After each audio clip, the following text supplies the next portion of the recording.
नमः। श्रीमद्कवितार्किककेसरी वेदान्ताचार्यवर्यो मे सन्निधत्तां सदा हृदि गुरुभ्यस्तद्गुरुभ्यः वृणीमहे च तत्राद्यो दम्पती जगदाम्पति स्वशेषभूतेन मया स्वीयैः सर्वपरिच्छदै विधातुं प्रीतमात्मानं श्रीमान् प्रकृमते स्वयं रामानुजदया पात्रं ज्ञानवैराग्यभूषणं श्रीमद्वेङ्कटनाथार्यं वन्दे वेदान्तदेशिकं लक्ष्मीनाथसमारम्भां नाथयामुनमध्यमाम् अस्मदाचार्यपर्यन्ताम् वंदे गुरुपरंपरां यो नित्यमच्युतपदाम्बुजयुग्मरुग्मं व्यामोहतस्तदितराणि तृणाय मेने अस्मद्गुरोर्भगवतोऽस्य दैकसिन्धोः रामानुजस्य चरणौ शरणं प्रपद्ये मातापिता युवतीस्तनया विभूतिः सर्वं यदेव नियमेन मदन्मया नामाद्यस्य न कुलपतिर्वकुलाविरामं श्रीमत्तदङ्घ्रियुगलं प्रणमामि मूर्ध्नाभूतं सरश्च मादाह्वैभट्टनाद श्रीभक्तिसारकुलशेखर योगिवाहन भक्ताङ्घ्रिरेणुपरकालेतिं नमिष्टान् श्रीमत्पराङ्कुशमुनिं प्रणतोऽस्मि नित्यम् शुक्लांबरधरं विष्णुं शशिवर्णं चतुर्भुजं प्रसन्नवदनं ध्यायेत् सर्वविघ्नोपशान्ति यस्य द्विरदवक्त्राद्याः पारिषद्याः परिषदं विघ्नान् निघ्नन्ति सततं विश्वक्सेनं तमाश्रये ज्ञानानन्दमयं देवं निर्मलं स्फटिकाकृतिम् आधारं सर्वविद्यानां हयग्रीवमुपास्महे व्यासं वसिष्ठनप्तारं शक्तेः पौत्रमकल्मषं पराशरात्मजं वन्दे शुकदानं व्यासाय विष्णुरूपाय व्यासरूपाय विष्णवे नमो वै ब्रह्मनिधे वासिष्ठाय नमो नमः। जयतिपराशरसूनुः सत्यपति हृदयनन्दनो व्यासः यस्यास्य कमलगलितं वाङ्मयमृतं जगत्प्रभृते नारायणं नमस्कृत्य नरं चैव नरोत्तमं देवीं सरस्वतीं व्यासं ततो जयमुदीरयते कृष्णं कमलभद्राक्षं पुण्यश्रवणकीर्तनं वासुदेवं जगद्योनिं नौमि नारायणं हरिं कृष्णाय यादवेन्द्राय ज्ञानमुद्राय योगिने नाथाय रुक्मिणीशाय नमो वेदान्तवेदिने नमोस्तु व्यास विशाल बुद्धे प्रह्लादविन्दाय दत्तनेत्राय त्वया भारततैलपूर्णः प्रज्वालितो ज्ञानमय प्रदीपः युधिष्ठिरो धर्ममयो महाद्रुमः स्कन्दोऽर्जुनो भीमसेनोऽस्य शाखाः माद्रीसुतो पुष्पफले समृद्धे मूलं कृष्णं ब्रह्म च ब्राह्मणाश्च भीष्मद्रोणतटा जयद्रथजला गान्धार नीलोत्पला शल्यग्राहवती कृपेण महिनी कर्णेन वेलाकुलाश्वत्थाम विकर्णघोरमकरा दुर्योधनावर्तिनी सोत्तीर्णः खलु पाण्डवैर्णनदी कैवर्तके केशवे धर्मे चार्थे च कामे च मोक्षे च भरतर्षभ यदि हस्ति तदन्यत्र यन्ने हस्ति न तत्क्वचित् अष्टमयी समेता च कृष्णाय परब्रह्मणे नमः। अथ श्रीमन्महाभारते सभापर्वे मंत्रपर्वः पुट 22 ನಾರದ ಧರ್ಮರಾಜ ಅವರಿಬ್ಬರ ಸಂವಾದದಲ್ಲಿ ರಾಜನೀತಿಯನ್ನ ನಾರದರು ಒಂದೊಂದ ಕೇಳ್ತಾ ಇದ್ದಾರೆ. ಹೇಗೆ ರಾಮಾಯಣದಲ್ಲಿ ರಾಮ ಭರತನನ್ನ ತನ್ನ ತೊಡೆ ಮೇಲೆ ಕೂರಿಸ್ಕೊಂಡು ಎಲ್ಲವೂ ಚೆನ್ನಾಗಿದೆಯಾ, ಸರಿಯಾಗಿ ರಾಜ್ಯ ನಡೆಸ್ತಾ ಇದೆಯಾ ಅಂತ ಅಂದ್ಬಿಟ್ಟೆಲ್ಲ ಎಷ್ಟೆಲ್ಲ ವಿಷಯಗಳು ಅಂತ ಬಹಳ ಮುಖ್ಯವಾಗಿ ಗಮನಿಸಬೇಕಾದದ್ದು ಏನು ಅಂದ್ರು, ಮಹಾಭಾರತದಲ್ಲಾಗ್ಲಿ ರಾಮಾಯಣದಲ್ಲಾಗ್ಲಿ ಧರ್ಮ ರಾಜ್ಯವನ್ನ ಆಡುವಂತಹದ್ದು ಅಂತ. ಧರ್ಮಕ್ಕೆ ಕಟ್ಟು ಬಿದ್ದು ಎಲ್ಲರೂ ಕೂಡ ಅದನ್ನು ಅತಿಕ್ರಮಿಸಿ ಯಾರು ಹೋಗುವಾಗಿಲ್ಲ. ಅವನೇ ಸರ್ವಾಧಿಕಾರತ್ವ, ಫ್ಯಾಮಿಲಿ ಡೈನಾಸ್ಟಿ, ವಂಶ ಇದ್ರದ್ದು ಪಾರಂಪರೆಯಾಗಿ ಬರೋದು ಇವೆಲ್ಲ ಅಲ್ಲ. ಪ್ರಜೆಗಳ ಹಿತ ಪ್ರಧಾನವಾಗಬೇಕು. ತನ್ನ ಮಗ ಸರಿಯಾಗಿ ಇಲ್ಲ, ಅದಕ್ಕೆ ಯೋಗ್ಯನಲ್ಲ ಅಂದ್ರೆ ಅವನನ್ನ ಬಿಟ್ಟು ಬೇರೆಯವನಿಗೆ ಕೊಟ್ಟಂತ ಉದಾಹರಣೆಗಳು ಇದೆ. ರಾಜನಾದವನು ಎಷ್ಟು ಎಚ್ಚರಿಕೆಯಿಂದ ಇರಬೇಕು ಅನ್ನೋದನ್ನ ಹೇಳ್ತಾ ಬರ್ತಾ ಇದ್ದಾರೆ. ಮುಂದುವರಿಸೋಣ. ಅಷ್ಟಮೈಷಿ ಸಮೇತ ಶ್ರೀಕೃಷ್ಣಾಯ ಪರಬ್ರಹ್ಮಣೇ ನಮಃ. ಹೇ ವೀರಾಗ್ರಣಿ ಧರ್ಮಜ, ನಿನಗೆ ಸಮಾನ ಗುಣವುಳ್ಳವರು, ವೃದ್ಧರು, ಶುದ್ಧರು, ಕಾರ್ಯ ಅಕಾರ್ಯಗಳನ್ನ ಬಲ್ಲವರು, ಉತ್ತಮ ಕುಲದವರು, ನಿನ್ನಲ್ಲಿ ನಿಜವಾದ ಪ್ರೀತಿ ಉಳ್ಳವರು, ಇಂತಹ ಜನರನ್ನೇ ನಿನ್ನ ಮಂತ್ರಿಗಳನ್ನಾಗಿ ಇಟ್ಕೊಂಡಿದೀಯಷ್ಟೇ. ವಯೋವೃದ್ಧ ಜ್ಞಾನವೃದ್ಧ ಎರಡೂ ಕೂಡ ಅವರ ಸಲಹೆಗಳನ್ನ ಸರಿಯಾಗಿ ಪಾಲಿಸಿ, ಅಂಥವರು ಕೂಡ ಅಷ್ಟೇ ಸುಮ್ಮನೆ ರಾಜನಿಗೆ ಸಂತೋಷವಾಗ್ಲಿ ಅಂತ ಅವನೇನೋ ತಪ್ಪು ಕೆಲಸ ಮಾಡಿದ್ರು ಸರಿ ಮಾಡು ಹಾಗೇನೆ ಅಂತ ಹೇಳೋದಿಲ್ಲ, ಖಂಡಿಸ್ತಾರೆ ಅವರು. ಇಲ್ಲ ನೀ ಮಾಡ್ತಾ ಇರೋದು ಸರಿಯಲ್ಲ ಅಂತ. ಹಾಗೆ ಹೇ ಭರತ ಕುಲೋತ್ತಮ, ಜಯಕ್ಕೆ ಒಳ್ಳೆ ಮಂತ್ರಾಲೋಚನೆಯ ಮೂಲಾಧಾರ. ಯಾಕೆ ಹಿಂದೆ ಎಲ್ಲ ಈ ಸಭೆ ಮತ್ತು ಒಂದು ಗ್ರೂಪ್, ಒಂದು ಆರ್ಗನೈಸೇಷನ್ ಅಂತ ಮಾಡ್ತಾ ಇದ್ರು ಅಂದ್ರೆ ಒಬ್ಬನ ತಲೆಗಿಂತ ಅಷ್ಟು ಜನರು ಸೇರಿ ಏನಾದ್ರು ಒಂದು ಕೆಲಸ ಮಾಡ್ಬೇಕಾದ್ರೆ ಲೋಕಹಿತ, ಯಾವುದು ಕಾರ್ಯ ಯಾವುದು ಅಕಾರ್ಯ ಅವುಗಳ ಚಿಂತನೆಯನ್ನ ಮಾಡಿ ಆಮೇಲೆ ಅದನ್ನ ಕಾರ್ಯರೂಪಕ್ಕೆ ತೋರಿಸ್ಕೊಳ್ಳುವಂಥದ್ದು. ಅದರಿಂದ ಮಂತ್ರಾಲೋಚನೆ, ಮಿನಿಸ್ಟರ್ ಅನ್ನೋನು ಮಂತ್ರಾಲೋಚನೆಯನ್ನ ಮಾಡಬೇಕು. ಯಾವುದು ಪ್ರಜೆಗಳ ಹಿತ ಅಲ್ಲಿ ಪ್ರಧಾನವಾಗಬೇಕು, ಸ್ವಾರ್ಥ ಅಲ್ಲ ಅವರುಗಳದು. ಆದ್ದರಿಂದ ನಿನ್ನ ಮಂತ್ರಾಲೋಚನೆಗಳನ್ನ ರಹಸ್ಯವಾಗಿ ಇಡತಕ್ಕವರು ಶಾಸ್ತ್ರಜ್ಞರು, ಆದಂತಹ ಮಂತ್ರಿಗಳಿಂದ ನಿನ್ನ ರಾಜ್ಯ ಚೆನ್ನಾಗಿ ರಕ್ಷಿಸಲ್ಪಡ್ತಾ ಇದೆಯಲ್ಲ ಅಪ್ಪ ಯುಧಿಷ್ಠಿರ. ಅಂತಹ ರಾಜ್ಯಗಳಿಗೆ ಶತ್ರುಗಳಿಂದ ಎಂದಿಗೂ ಅಪಾಯ ಇರುವುದಿಲ್ಲ. ಯಾಕೆಂದ್ರೆ ಅವರು ಎಲ್ಲರ ಹಿತವನ್ನು ನೋಡ್ತಾ ಇದ್ದಾರೆ.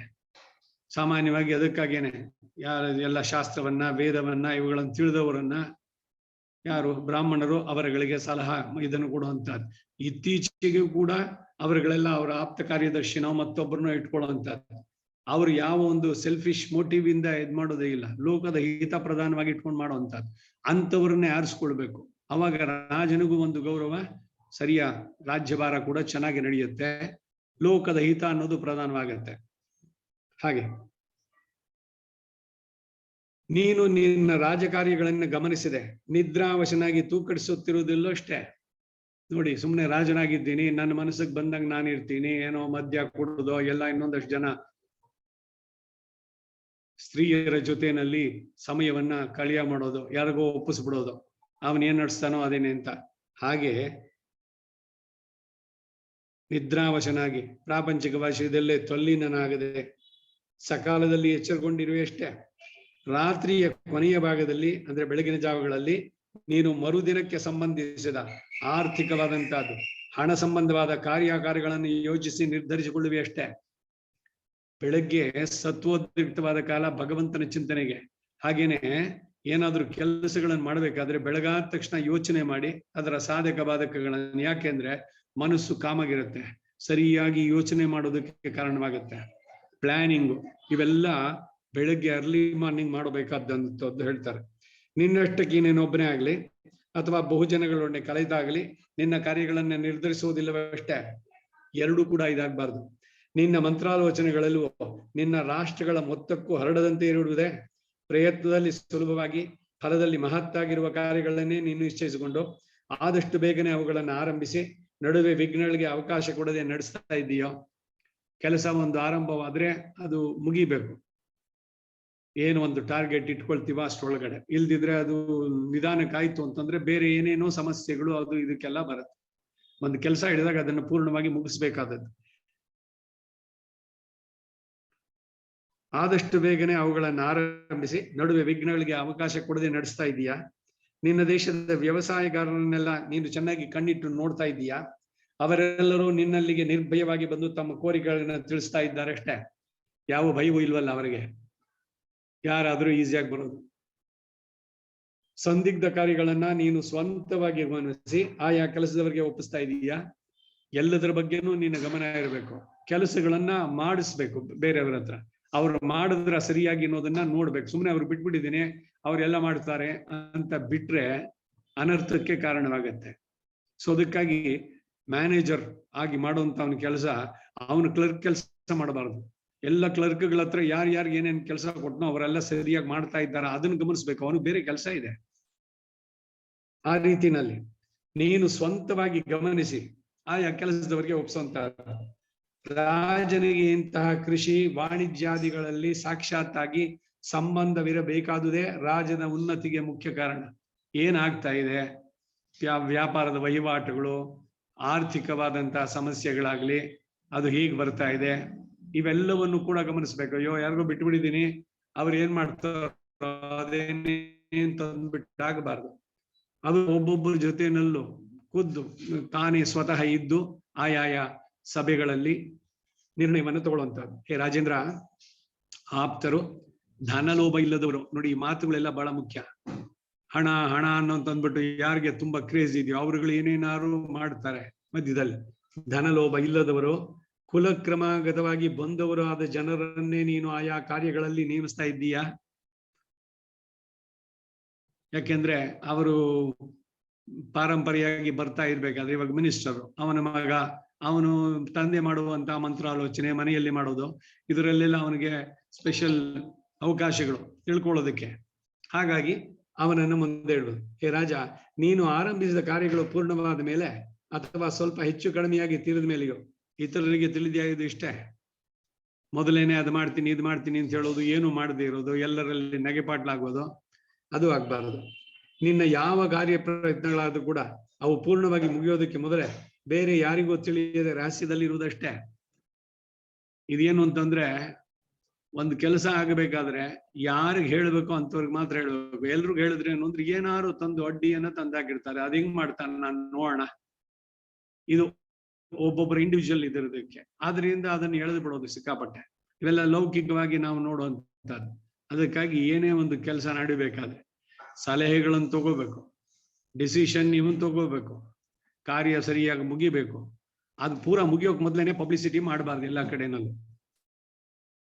ಧರ್ಮದಲ್ಲಿಯೂ ಸಮಸ್ತ ಶಾಸ್ತ್ರಗಳಲ್ಲಿಯೂ ನಿಪುಣರಾದಂತಹ ಉಪಾಧ್ಯಾಯರ ಮೂಲಕವಾಗಿ ನಿನ್ನ ಕಡೆಯ ರಾಜಕುಮಾರರು ಯೋಧ ಮುಖ್ಯರು ಶಿಕ್ಷೆ ಕೊಡಲ್ಪಡುತ್ತಿದ್ದಾರಷ್ಟೇ. ಸರಿಯಾದವರಿಂದ ಶಿಕ್ಷೆ ಮುಂದಿನ ಪರಂಪರೆಯ ಮಕ್ಕಳಿಗೆ ಇವರುಗಳಿಗೆ ಅವರು ಆ ಜವಾಬ್ದಾರಿಯನ್ನು ತಗೋಬೇಕು ಅಂದ್ರೆ ಅದಕ್ಕೆ ಅವರು ಸಮರ್ಥರಾಗಿದ್ದಾರೆ.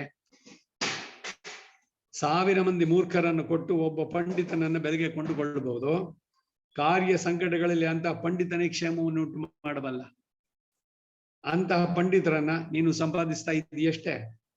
ನಿನ್ನ ದುರ್ಗಗಳೆಲ್ಲವೂ ಧನ ಧಾನ್ಯಗಳಿಂದ, ಆಯುಧಗಳಿಂದ, ಶಿಲ್ಪಗಳಿಂದ, ಧನುರ್ಧಾರಿಗಳಿಂದ, ಯಂತ್ರಗಳಿಂದಲೂ ಜಲ ಸಮೃದ್ಧಿಯಿಂದಲೂ ತುಂಬಿದೆಯೇ. ಎಲ್ಲವೂ ಸಮೃದ್ಧವಾಗಿರ್ಬೇಕು. ಶಸ್ತ್ರಾಗಾರನೂ ಭರ್ತಿ ಇರಬೇಕು, ಧಾನ್ಯಾಗಾರವೂ ಭರ್ತಿಯಾಗಿರ್ಬೇಕು. ಒಂದೊಂದು ಕೂಡ ಎಲ್ಲೆಲ್ಲೂ ಸಮೃದ್ಧಿ ಇರಬೇಕು. ಅಕಸ್ಮಾತ್ ಶತ್ರುರಾಜರು ಬಂದ್ರೆ ದೇ ಮಸ್ಟ್ ಬಿ ರೆಡಿ. கத்து கரவை கணங்கள் பல கறந்து செத்தார் திரள் அழிய சென்று ಶರಿಚಯ್ಯಂ ಕುತ್ತಮನ್ನಿಲ್ಲದ ಗೋಬಲರ್. ತಿರುಪಾವಿನಲ್ಲಿ ಹೇಳ್ಬೇಕಾದ್ರೆ ಇವ್ರದ್ದು ಪಶುಸಂಗೋಪನೆ. ಆದ್ರೂ ಕೂಡ ಏನಾರು ಶತ್ರುಗಳು ಬಂದ್ರೆ ಬರ್ತಾ ಇದ್ದಾರೆ ಅಂತ ಗೊತ್ತಾದ್ರೆ ಅವ್ರು ಇರೋ ಜಾಗದಲ್ಲಿ ಹೋಗಿ ಅವ್ರು ಊಟ ಅಡಗಿಸುವಂತ ಶಕ್ತಿನೂ ಇರುವಂತವ್ರು. ಶಕ್ತಿ ಇದೆ ಅಂತ ಸುಮ್ಮನೆ ಹೋಗಿ ಯಾರ್ಯಾರ ಮೇಲೂ ಬೀಳೋದಿಲ್ಲ. ಆದ್ರೆ ತಮ್ಮನ್ನ ಏನಾರು ಇದು ಮಾಡೋಕ್ ಬಂದ್ರೆ ಸೆಲ್ಫ್ ಡಿಫೆನ್ಸ್, ಅದರಲ್ಲಿ ಯಾವ ಹಿಂದೂ ಇದು ಇಲ್ಲ. ವಿಭೀಷಣ ಈ ಆಂಜನೇಯನ ಪರವಾಗಿ ಮಾತಾಡ್ಬೇಕಾದ್ರೆ ತನ್ನ ಅಣ್ಣನ ಮಗ ಅಕ್ಷಕುಮಾರ ಹೋಗ್ಬಿಟ್ಟಿದ್ದಾನೆ. ಬೇಕಾದಷ್ಟು ಜನ ಪ್ರಹಸ್ತನ, ಇವರು ಮಂತ್ರಿಯ ಮಕ್ಕಳು, ಇವರುಗಳು ಅವರೆಲ್ಲರೂ ಹೋದ್ರು. ಅವನು ಹೇಳಿದೇನು ಅಂದ್ರೆ, ನೋಡು ಕಾಳಿ ಅವನು ಬಂದಿದ್ದಾನೆ, ದೂತ, ರಾಮದೂತ ಅಂತ ಹೇಳ್ಕೊಂಡು ಬಂದಿದ್ದಾನೆ. ದೂತನನ್ನ ಕೊಲ್ಲೋದಲ್ಲ. ಮತ್ತೆ ಅವನು ಮಾಡಿದ್ದು ಅಂದ್ರೆ ಅವನನ್ನು ತನ್ನ ರಕ್ಷಣೆಗಾಗಿ ಮಾಡ್ಕೊಂಡ, ಎದುರಿಗೆ ಬಂದು ಅವರನ್ನು ಮಾಡ್ದ. ಸೊ ಅದರಿಂದ ಅವನು ಕೊಂದ ಅನ್ನೋದು ಅಲ್ಲಿ ಪ್ರಧಾನವಾಗಿ ಬರೋಲ್ಲ, ಅವನ ಸೆಲ್ಫ್ ಡಿಫೆನ್ಸ್. ಅದಕ್ಕಾಗಿ ನೀನು ಉಪಯೋಗಿಸಿದಾಗ ಅದು ತಪ್ಪಾಗಲ್ಲ. ಹೀಗೆ ಒಂದೊಂದರಲ್ಲೂ ಕೂಡ ಹೇ ಧರ್ಮಪುತ್ರ, ರಾಜನಿಗೆ ಮಂತ್ರಿಯ ಬಲವೇ ಬಲ. ಬುದ್ಧಿಶಾಲಿಯು, ಶೂರನು, ಜಿತೇಂದ್ರಿಯನು, ಇಂದ್ರಿಯಗಳನ್ನ ನಿಗ್ರಹ ಇಟ್ಕೊಂಡಿರುವಂತವನಿರ್ಬೇಕು. ಮಂತ್ರಿ ಸಮರ್ಥನೂ ಆದಂತ ಒಬ್ಬ ಮಂತ್ರಿ ಇದ್ರೂ ಕೂಡ ಅವನು ತನ್ನ ರಾಜನಿಗೋ ರಾಜಕುಮಾರರಿಗೂ ಉತ್ತಮ ಸಂಪತ್ತನ್ನು ತಂದು ಕೊಡಬಲ್ಲ. ಅಂತಹ ಮಂತ್ರಿಯು ನಿನ್ನಲ್ಲಿದ್ದಾನೆಯೇ? ಒಬ್ಬರನ್ನೊಬ್ಬರು ತಿಳಿಯದಂತಿರುವ 3 ಮಂದಿ ಗೂಢಚಾರರ ಮೂಲಕವಾಗಿ ಶತ್ರು ಪಕ್ಷದ 18 ತೀರ್ಥಗಳನ್ನ, ಅಧಿಕಾರಿ ವರ್ಗದವರನ್ನ ಸ್ವಪಕ್ಷದ 15 ತೀರ್ಥಗಳನ್ನ ನೀನು ಆಗಾಗ ತಿಳಿದುಕೊಳ್ತಾ ಇದ್ದೀಯಾ? ಈ 18 ಏನು ಅನ್ನೋದು?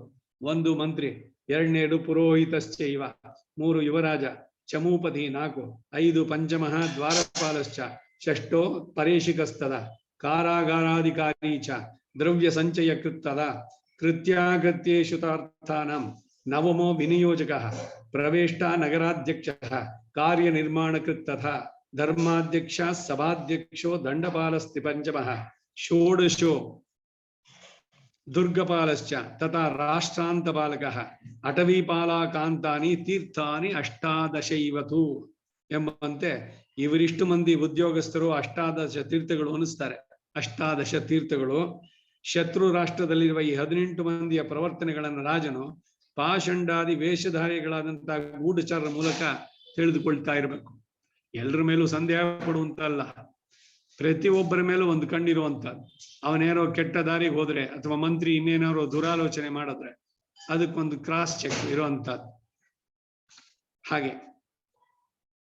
ಹೀಗೆ ಸ್ವಪಕ್ಷದಲ್ಲಿ ಮಂತ್ರಿ, ಯುವರಾಜ, ಪುರೋಹಿತ ಎಂಬ 3 ಬಿಟ್ಟು ಉಳಿದ 15 ಮಂತ್ರಿಗಳ ಪ್ರವರ್ತನೆಯನ್ನ ಗೂಢಚಾರರ ಮೂಲಕ ರಾಜನು ತಿಳಿತಾ ಇರಬೇಕು ಅಂತಾರೆ. ಶತ್ರುಗಳಿಗೆ ನಿನ್ನ ರಹಸ್ಯಗಳನ್ನು ತಿಳಿಯಗೊಳಿಸದೆ ಅವರ ನಂಬಿಕೆ ಪಾತ್ರನಾಗಿಯೇ ಇದ್ದು ಯಾವಾಗಲೂ ಆ ಶತ್ರುಗಳ ಸ್ಥಿತಿಗತಿಗಳನ್ನ, ರಹಸ್ಯವನ್ನ ತಿಳಿದುಕೊಳ್ತಾ ಇದ್ದೀಯಾ? ರಾಜನಾದವನಿಗೆ ತನ್ನ ಪ್ರಜೆಗಳ ರಕ್ಷಣೆಗೆ ಇದೆಲ್ಲ ಬೇಕು. ಏನಿದೆಲ್ಲ ಒಬ್ಬರ ಮೇಲೆ ಇನ್ನೊಂದು ಗೂಢಚರ್ಯ ಬೇಕಂತಂದ್ರೆ ಎಲ್ಲ ಸಮರ್ಥವಾಗಿ ಎಲ್ಲರೂ ಕ್ಷೇಮವಾಗಿರ್ಬೇಕು ಅಂದ್ರೆ. ಈಗ ರಾಷ್ಟ್ರದ ಗಡಿಗಳಲ್ಲಿ ತಮ್ಮ ಜೀವದ ಹಂಗನ್ನು ಬಿಟ್ಟು ರಾಷ್ಟ್ರಕ್ಕಾಗಿ ಹೋರಾಡುವಂತವ್ರು, ತಮ್ಮ ಪ್ರಾಣವನ್ನೇ ಸಮರ್ಪಣೆ ಮಾಡಿಕೊಡೋರು. ಅವ್ರು ಯಾವಾಗ್ಲೂ ಅದು ಬಿಳಿನೋ ಚಳಿನೋ ಹಿಮವೋ ಥಂಡಿನೋ ಏನನ್ನು ನೋಡದೆ ರಕ್ಷಣೆ ಮಾಡ್ತಾ ಇದ್ದಾರಲ್ಲ, ಅದರಿಂದ ಏನು ಅಂದ್ರೆ ರಾಜ್ಯದ ಒಳಗಿರುವಂತ ಪ್ರಜೆಗಳು ನೆಮ್ಮದಿಯಿಂದ ಇರ್ತಾರೆ. ಸೊ ನಾವು ಮಜವಾಗಿದ್ದೀವಲ್ಲ, ಅವ್ರ ಪಾಡ್ಗೆ ಅವ್ರು ಏನಾದ್ರು ಮಾಡ್ಕೊಳ್ಳಿ ಅನ್ನೋದಲ್ಲ, ಅವರನ್ನು ಗಮನಿಸ್ಬೇಕು. ಅವರ service also should be recognised. ಅದನ್ನು ಇವಾಗೆಲ್ಲ ಮಾಡ್ತಾ ಇದ್ದಾರೆ. ಹಿಂದೆ ಅವರುಗಳಿಗೇನು ಬೇಕಿರ್ಲಿಲ್ಲ. ವಿನೀತನು ಅನೇಕ ವಿಚಾರಗಳನ್ನು ಓದಿ ಅಥವಾ ಕೇಳಿ ಬಲ್ಲ ಬಹುಶ್ರುತ, ಬಹುದಾ ಶ್ರೋತವ್ಯಂ ಅನ್ನೋದಕ್ಕೆ ಕೇಳಬೇಕು ಬಹಳಷ್ಟು, ಎಲ್ಲ ಕಥೆಗಳನ್ನ ಮತ್ತೊಂದನ್ನ ಮತ್ತೆ ಮತ್ತೆ ಕೇಳಬೇಕು. ಬಹುಶ್ರುತರು ಅಂತ ಹೇಳಿದ್ರೆ ಎಲ್ಲವನ್ನು ಬಹಳಷ್ಟು ತಿಳಿದಿದ್ದಾರೆ, ಎಲ್ಲವನ್ನು ಸರಿಯಾಗಿ ಯಥಾರ್ಥವಾಗಿ ತಿಳಿಯುವವನು ಬಹುಶ್ರುತ.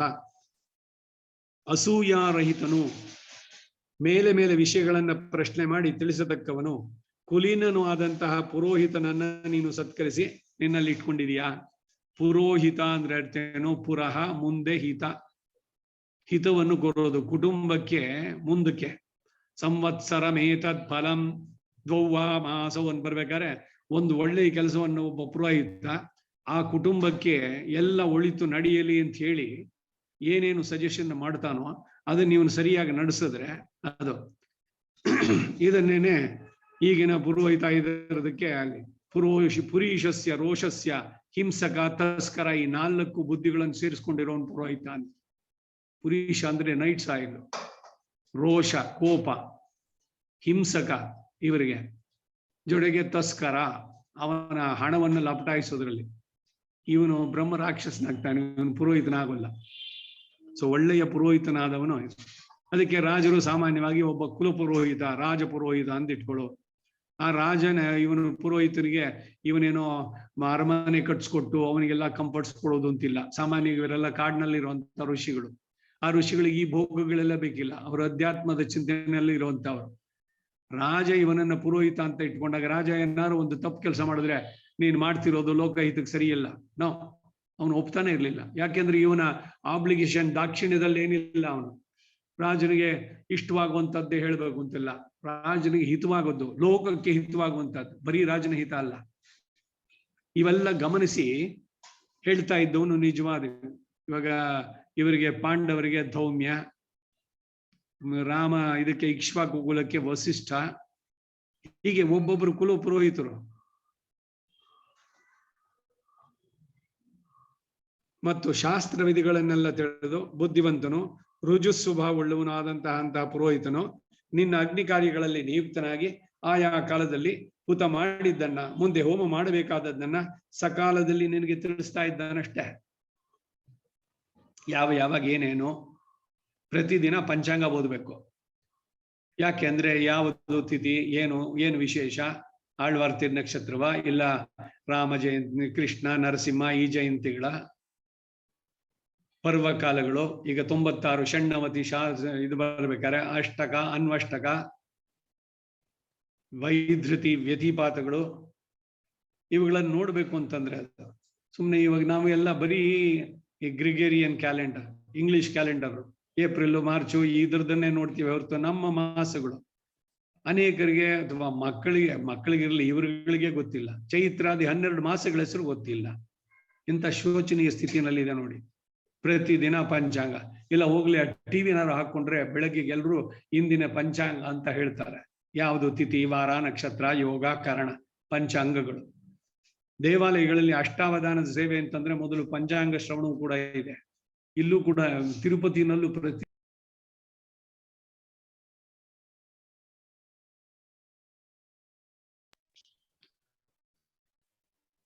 ಪಂಚಾಂಗ ಪ್ರತಿದಿನ ಯಾವುದು ತಿಥಿ ಏನು ಎಲ್ಲವನ್ನು ತಿಳಿಬೇಕಾದದ್ದು. ಹಾಗೆ ಯಾವ ಕಾಲದಲ್ಲಿ ಏನೇನ ನಡೆಸಬೇಕು, ಗೃಹಕೃತ್ಯದಲ್ಲಿ ನಿತ್ಯ ನೈಮಿತ್ತಿಕ ಕರ್ಮಗಳು, ವೇದಾಂಗಗಳನ್ನೆಲ್ಲ ತಿಳಿದು ಗ್ರಹ ನಕ್ಷತ್ರಗಳ ಗತಿಗಳನ್ನ ಬಲ್ಲವನು, ಎಲ್ಲಾ ಉತ್ಪಾತಗಳಿಗೆ ಪರಿಹಾರ ಉಪಾಯಗಳನ್ನು ಹೇಳಬಲ್ಲವನು ಆದಂತಹ ಒಳ್ಳೆ ಬುದ್ಧಿಶಾಲಿಯಾದ ಜ್ಯೋತಿಷ್ಯನು ನಿನ್ನಲ್ಲಿದ್ದಾನೆಯೇ. ಬರೀ ಇಲ್ಲಿ ಟಿವಿನಲ್ಲಿ ಬರೋ ಜ್ಯೋತಿಷ್ಯದವರಲ್ಲ, ಒಂದೊಂದು ದಿವಸ ಒಂದೊಂದು ಅದು ಮಾಡಿ ಇದು ಮಾಡಿ ಏನೋ ಹೇಳಿ ಅವ್ರ ದುಡ್ಡು ಚೆನ್ನಾಗಿ ಮಾಡ್ಕೊಳ್ತಾ ಇದ್ದಾರೆ ಅಷ್ಟೆ.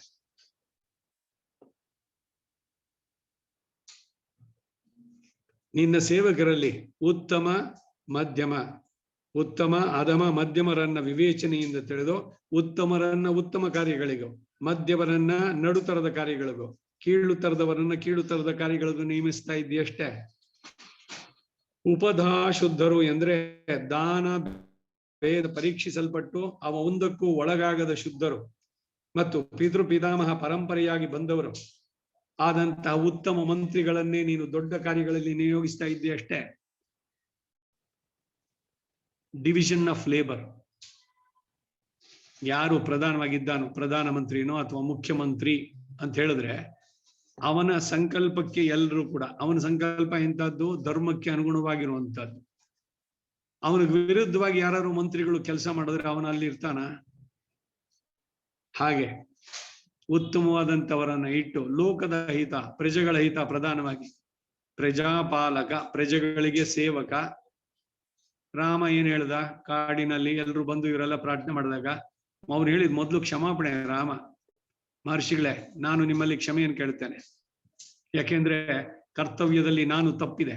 ನಾನು ಬಂದು ನಿಮ್ಮ ಆಶ್ರಮದಲ್ಲಿ ನಿಮ್ಮಲ್ಲಿಗೆಲ್ಲ ಕ್ಷಮವಾಗಿದ್ಯಾ, ಎಲ್ಲ ಚೆನ್ನಾಗಾಗ್ತಾ ಇದೆಯಾ, ನಿಮ್ಮ ಇದಕ್ಕೆ ಏನು ತೊಂದರೆ ಏನು ಇಲ್ವಲ್ಲ, ಯಾರಿಂದಾನೋ ಉಪಟಳಗಳು ಅಂತ ಕೇಳಬೇಕಾಗಿತ್ತು.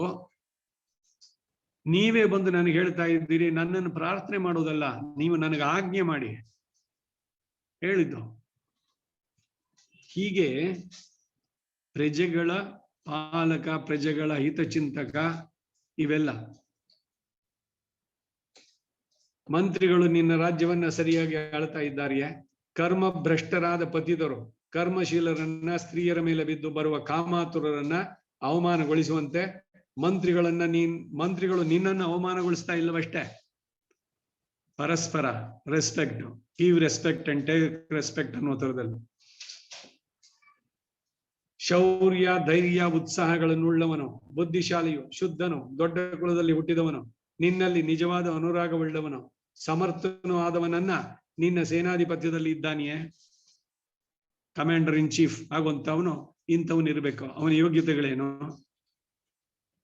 ನಿನ್ನ ಸೈನ್ಯದಲ್ಲಿರುವ ಪ್ರಧಾನ ವೀರರು ಎಲ್ಲ ತರದ ಯುದ್ಧಗಳಲ್ಲಿಯೂ ನೈಪುಣ್ಯವುಳ್ಳವರಾಗಿ, ಎಂತಹ ಯುದ್ಧಕ್ಕೂ ಹಿಂಜರಿಯದವರಾಗಿ, ಒಳ್ಳೆ ಪರಾಕ್ರಮಿಗಳು, ಪರಿಶುದ್ಧರಾಗಿರುವರಷ್ಟೇ. ಅವರನ್ನೆಲ್ಲ ನೀನು ಬಹುಮಾನಿಸಿ ಸತ್ಕರಿಸ್ತಾ ಇದೆಯಲ್ಲ. ಯಾರನ್ನು ನೀನ್ ನೆಗ್ಲೆಕ್ಟ್ ಮಾಡ್ದ ಅನ್ನೋ ತರದಲ್ಲಿ ಆಗ್ಬಾರ್ದು. ಪ್ರೋತ್ಸಾಹ ಅವರವರಿಗೆ. ನಿನ್ನ ಸೈನ್ಯಗಳಿಗೆಲ್ಲ ಆಗಾಗ ಕೊಡಬೇಕಾದ ವೇತನಗಳನ್ನ, ಭೋಜನ ಭತ್ಯೆಗಳನ್ನ, ಪರ್ಕ್ಸು ಸಕಾಲಕ್ಕೆ ಕೊಟ್ಟು ಉಚಿತ ರೀತಿಯಲ್ಲಿ ಅವರನ್ನ ಸತ್ಕರಿಸ್ತಾ ಇದ್ದೀಯಾ? ಆ ವಿಚಾರಗಳಲ್ಲಿ ನೀನು ಲೋಭದಿಂದ ಕೈ ಹಿಡಿದು ಅವುಗಳನ್ನೇನು ತಪ್ಪಿಸೋದಿಲ್ವಷ್ಟೇ. ಅಯ್ಯೋ, ಯಾಕೆ ಅಷ್ಟೆಲ್ಲ ಖರ್ಚು ಮಾಡೋದು ಅವ್ರ ಮೇಲೆ, ಏನೋ ಮಾಡ್ಕೊಳ್ಳಿ, ಈ ಆಟಿಟ್ಯೂಡ್ ಬೇಡ. ನೋಡಿ, ಎಲ್ಲ ಕಡೆಯಲ್ಲೂ ಅಷ್ಟೇ. ಸೈನಿಕರಿಗೆ ಸಕಾಲಕ್ಕೆ ವೇತನಾದಿಗಳನ್ನು ಕೊಡದಿದ್ರೆ ಅವರು ಬಹಳ ಕಷ್ಟಪಡ್ತಾರೆ, ರಾಜನಲ್ಲಿ ಕೋಪಗೊಂಡು ಎದುರು ಬೀಳ್ತಾರೆ. ಅದರಿಂದ ಉಂಟಾಗುವ ಅನರ್ಥ ಬಹಳ ಮಹತ್ತಾದದ್ದು. ಅದರಿಂದ ಎಲ್ಲರನ್ನು ಚೆನ್ನಾಗಿ ಇಟ್ಕೊಳ್ಳೋದು, ಅವ್ರಿಗೆ ಅಭಿಮಾನ ಇರಬೇಕು. ನಮ್ಮ ರಾಜನಿಗಾಗಿ ನಾನು ಪ್ರಾಣವನ್ನು ಕೊಡೋಕೆ ಸಿದ್ಧನಾಗಿದ್ದೇನೆ ಅಂತ. ಅವನು ಪ್ರಾಣ ಕೊಡೋಕೆ ಸಿದ್ಧವಾಗಿದ್ದಾಗ ರಾಜನು ಅವನನ್ನು ಸರಿಯಾಗಿ ನೋಡ್ಕೋಬೇಕಾದ ಇವನ ಧರ್ಮ ಅಲ್ಲವೇ? ನಿನ್ನ ರಾಷ್ಟ್ರದೊಳಗಿನ ಪ್ರಧಾನ ರಾಜಕುಮಾರರೆಲ್ಲರೂ ಕೂಡ ನಿನ್ನಲ್ಲಿ ಅನುರಕ್ತರಾಗಿದ್ದಾರೆಯೇ? ಅವರೆಲ್ಲರೂ ನಿನಗಾಗಿ ಯುದ್ಧದಲ್ಲಿ ತಮ್ಮ ಪ್ರಾಣಗಳನ್ನಾದ್ರೂ ಒಪ್ಪಿಸುವುದಕ್ಕೆ ಸಿದ್ಧರಾಗಿದ್ದಾರೆಯೇ? ತಂದೆ ಮಕ್ಕಳಿಗೆ ಹದಗೆಟ್ಟುವುದನ್ನು ಕಾಣೆಯ? ಅಹಂಕಾರ ಜಾಸ್ತಿ ಆಯ್ತು ಅಂದ್ರೆ ತಂದೆನೇ ಆಸ್ತಿಯನ್ನು ಲಪ್ತಾಯಿಸ್ಬೇಕು ಅಂತ ಮಗನೇ ತಂದೆಯನ್ನು ಕೊಲ್ಲುವಂತದ್ದು, ಮಗನೇ ಅವನ ಮೇಲೆ ಕೈ ಮಾಡೋದು, ಅವನೇ ಶತ್ರುವಾಗೋದು. ಇವನು ಹೋದ್ಮೇಲೆ ಯಾರಿಗೆ ಸೇರುತ್ತೆ? ಇದ್ದಾಗ್ಲೇನೆ ಮಾಡೋದು. ಈ ಕಂಸನ ಬುದ್ಧಿ ಇದು. ತಾನೇ ರಾಜನಾಗ್ಬೇಕು ಅಂತ ಅಪ್ಪನ್ನೇ ಜೈಲ್ನಲ್ಲಿ ಹಾಕಿ, ಆ ರೀತಿಯ ಲೋಕದಲ್ಲಿ. ಅದಕ್ಕಾಗಿ ಹೇಳ್ತಾ ಇದ್ದಾರೆ ರಾಜಕುಮಾರರು, ರಾಜ್ಯದ ದಾಹ, ಆಸ್ತಿಯ ದಾಹ, ಇನ್ನೊಂದು ಅದನ್ನು ಪಡೆಯಬೇಕು ಅಂತ, ಇವೆಲ್ಲ ಅದಿಲ್ಲದೆ ಎಲ್ಲರೂ ನಿನ್ನಲ್ಲಿ ಅನುರಾಗವುಳ್ಳವರಾಗಿದ್ದಾರೆಯೇ? ನಿನ್ನ ಕಡೆಯವರಲ್ಲಿ ಯಾವನು ದುರಾಶೆಯಿಂದ ತಾನೊಬ್ಬನೇ ಅನೇಕ ವಿಷಯಗಳಲ್ಲಿ ತಲೆ ಇಕ್ಕಿ ನಿನ್ನ ಮಾತನ್ನು ಕೇಳದೆ ಕಾರ್ಯಗಳಲ್ಲಿ ತನ್ನ ಇಷ್ಟ ಬಂದಂತೆ ಪ್ರವರ್ತಿಸೋದಿಲ್ವಷ್ಟೇ. ಶಾಸ್ತ್ರವನ್ನ ಅದಕ್ಕೆ ಮೀರಬಾರದು ಅಂತ. ಹಿರಿಯರಲ್ಲಿ ವಿನಯ ಗೌರವದಿಂದ ಇರಬೇಕು ಅಂದ್ರೆ ಯಾವನು ಯಾರು ಕೇರ್ ಮಾಡ್ಬೇಕು, ಯಾವನ್ಗೇನು, ಈ ಆಟಿಟ್ಯೂಡ್ ಇರಬಾರದು. ಯಂಗ್ಸ್ಟರ್ಸ್ಗೆ ವಿವೇಕದಿಂದ ವರ್ತಿಸುವಂತಹದ್ದಿರಬೇಕು. ನಿನ್ನ ಸೇವಕರಲ್ಲಿ ಯಾವನಾದ್ರೂ ಒಬ್ಬನು ತನ್ನ ಸಾಮರ್ಥ್ಯದಿಂದ ಒಳ್ಳೆ ಕಾರ್ಯಗಳನ್ನ ನಡೆಸಿದಾಗ ಅದಕ್ಕೆ ನಿನ್ನಿಂದ ಅನೇಕ ಸತ್ಕಾರಗಳನ್ನ, ಸಂಬಳವನ್ನ, ಭೋಜನಾದಿಗಳನ್ನ ಪಡಿತಾ ಇದ್ದಾನೆ. ಒಳ್ಳೆ ಕೆಲಸ ಮಾಡಿದಾಗ ಅವರಿಗೆ ಸನ್ಮಾನ ಮಾಡುವಂತದ್ದು ಕೂಡ, ರೆಕಗ್ನೈಸ್ ಮಾಡುವಂತದ್ದು ಬೇಕು, ಅವ್ರಿಗೊಂದು ಸನ್ಮಾನ. ಈಗ ದೇವಾಲಯಗಳಲ್ಲಿ ಒಂದು ಸೇವೆ ಇದೆಲ್ಲ ಆದ್ಮೇಲೆ, ಭಗವಂತನಿಗೆ ಆ ಉಪಚಾರ ಇದೆಲ್ಲ ಆದ್ಮೇಲೆ ಕಡೆಯಲ್ಲಿ ಇಂಥವರು ಅಳ್ಳಪ್ಪಾಳ್ ಅಂತಾರೆ. ಅವರ ಸೇವೆ ಎಂತ? ಅರುಳ್ಪಾಡು ಅಂತ ಅಂದ್ಬಿಟ್ಟಂದ್ರೆ ಯಾರು ಇವತ್ತಿನ ಕೈಂಕರ್ಯ, ಅವ್ರಿಗೊಂದು ಭಗವಂತನಿಗೆ ಹಾಕಿದ ಮಾಲೆಯನ್ನು ಹಾಕಿ ತಲೆಗೆ ಒಂದು ಪರಿವಟ್ಟ ಕಟ್ಟಿ ಕ್ಷಟಾರಿಯನ್ನ ಇಡುವಂಥದ್ದು. ಏನು ಉದ್ದೇಶ ಅಂದ್ರೆ ಇವತ್ತಿನ ಸೇವೆ ಮಾಡಿದ್ದಾರೆ ಅವರು ಅಂತ. ಅದು ಏನ್ ಎಲ್ರಿಗೂ ತೋರಿಸ್ಬೇಕಾ? ತೋರಿಸೋ ಉದ್ದೇಶ ಅವನಿಗೆ ಹಿರಿಮೆ ಹೊಗಳಿಕೆ ಮಾಡೋದು ಅಂತ ಅಲ್ಲ. ಅದು ಬೇರೆಯವರಿಗೆ ಒಂದು ಉತ್ಸಾಹವನ್ನು ಉಂಟುಮಾಡ್ಬೇಕು.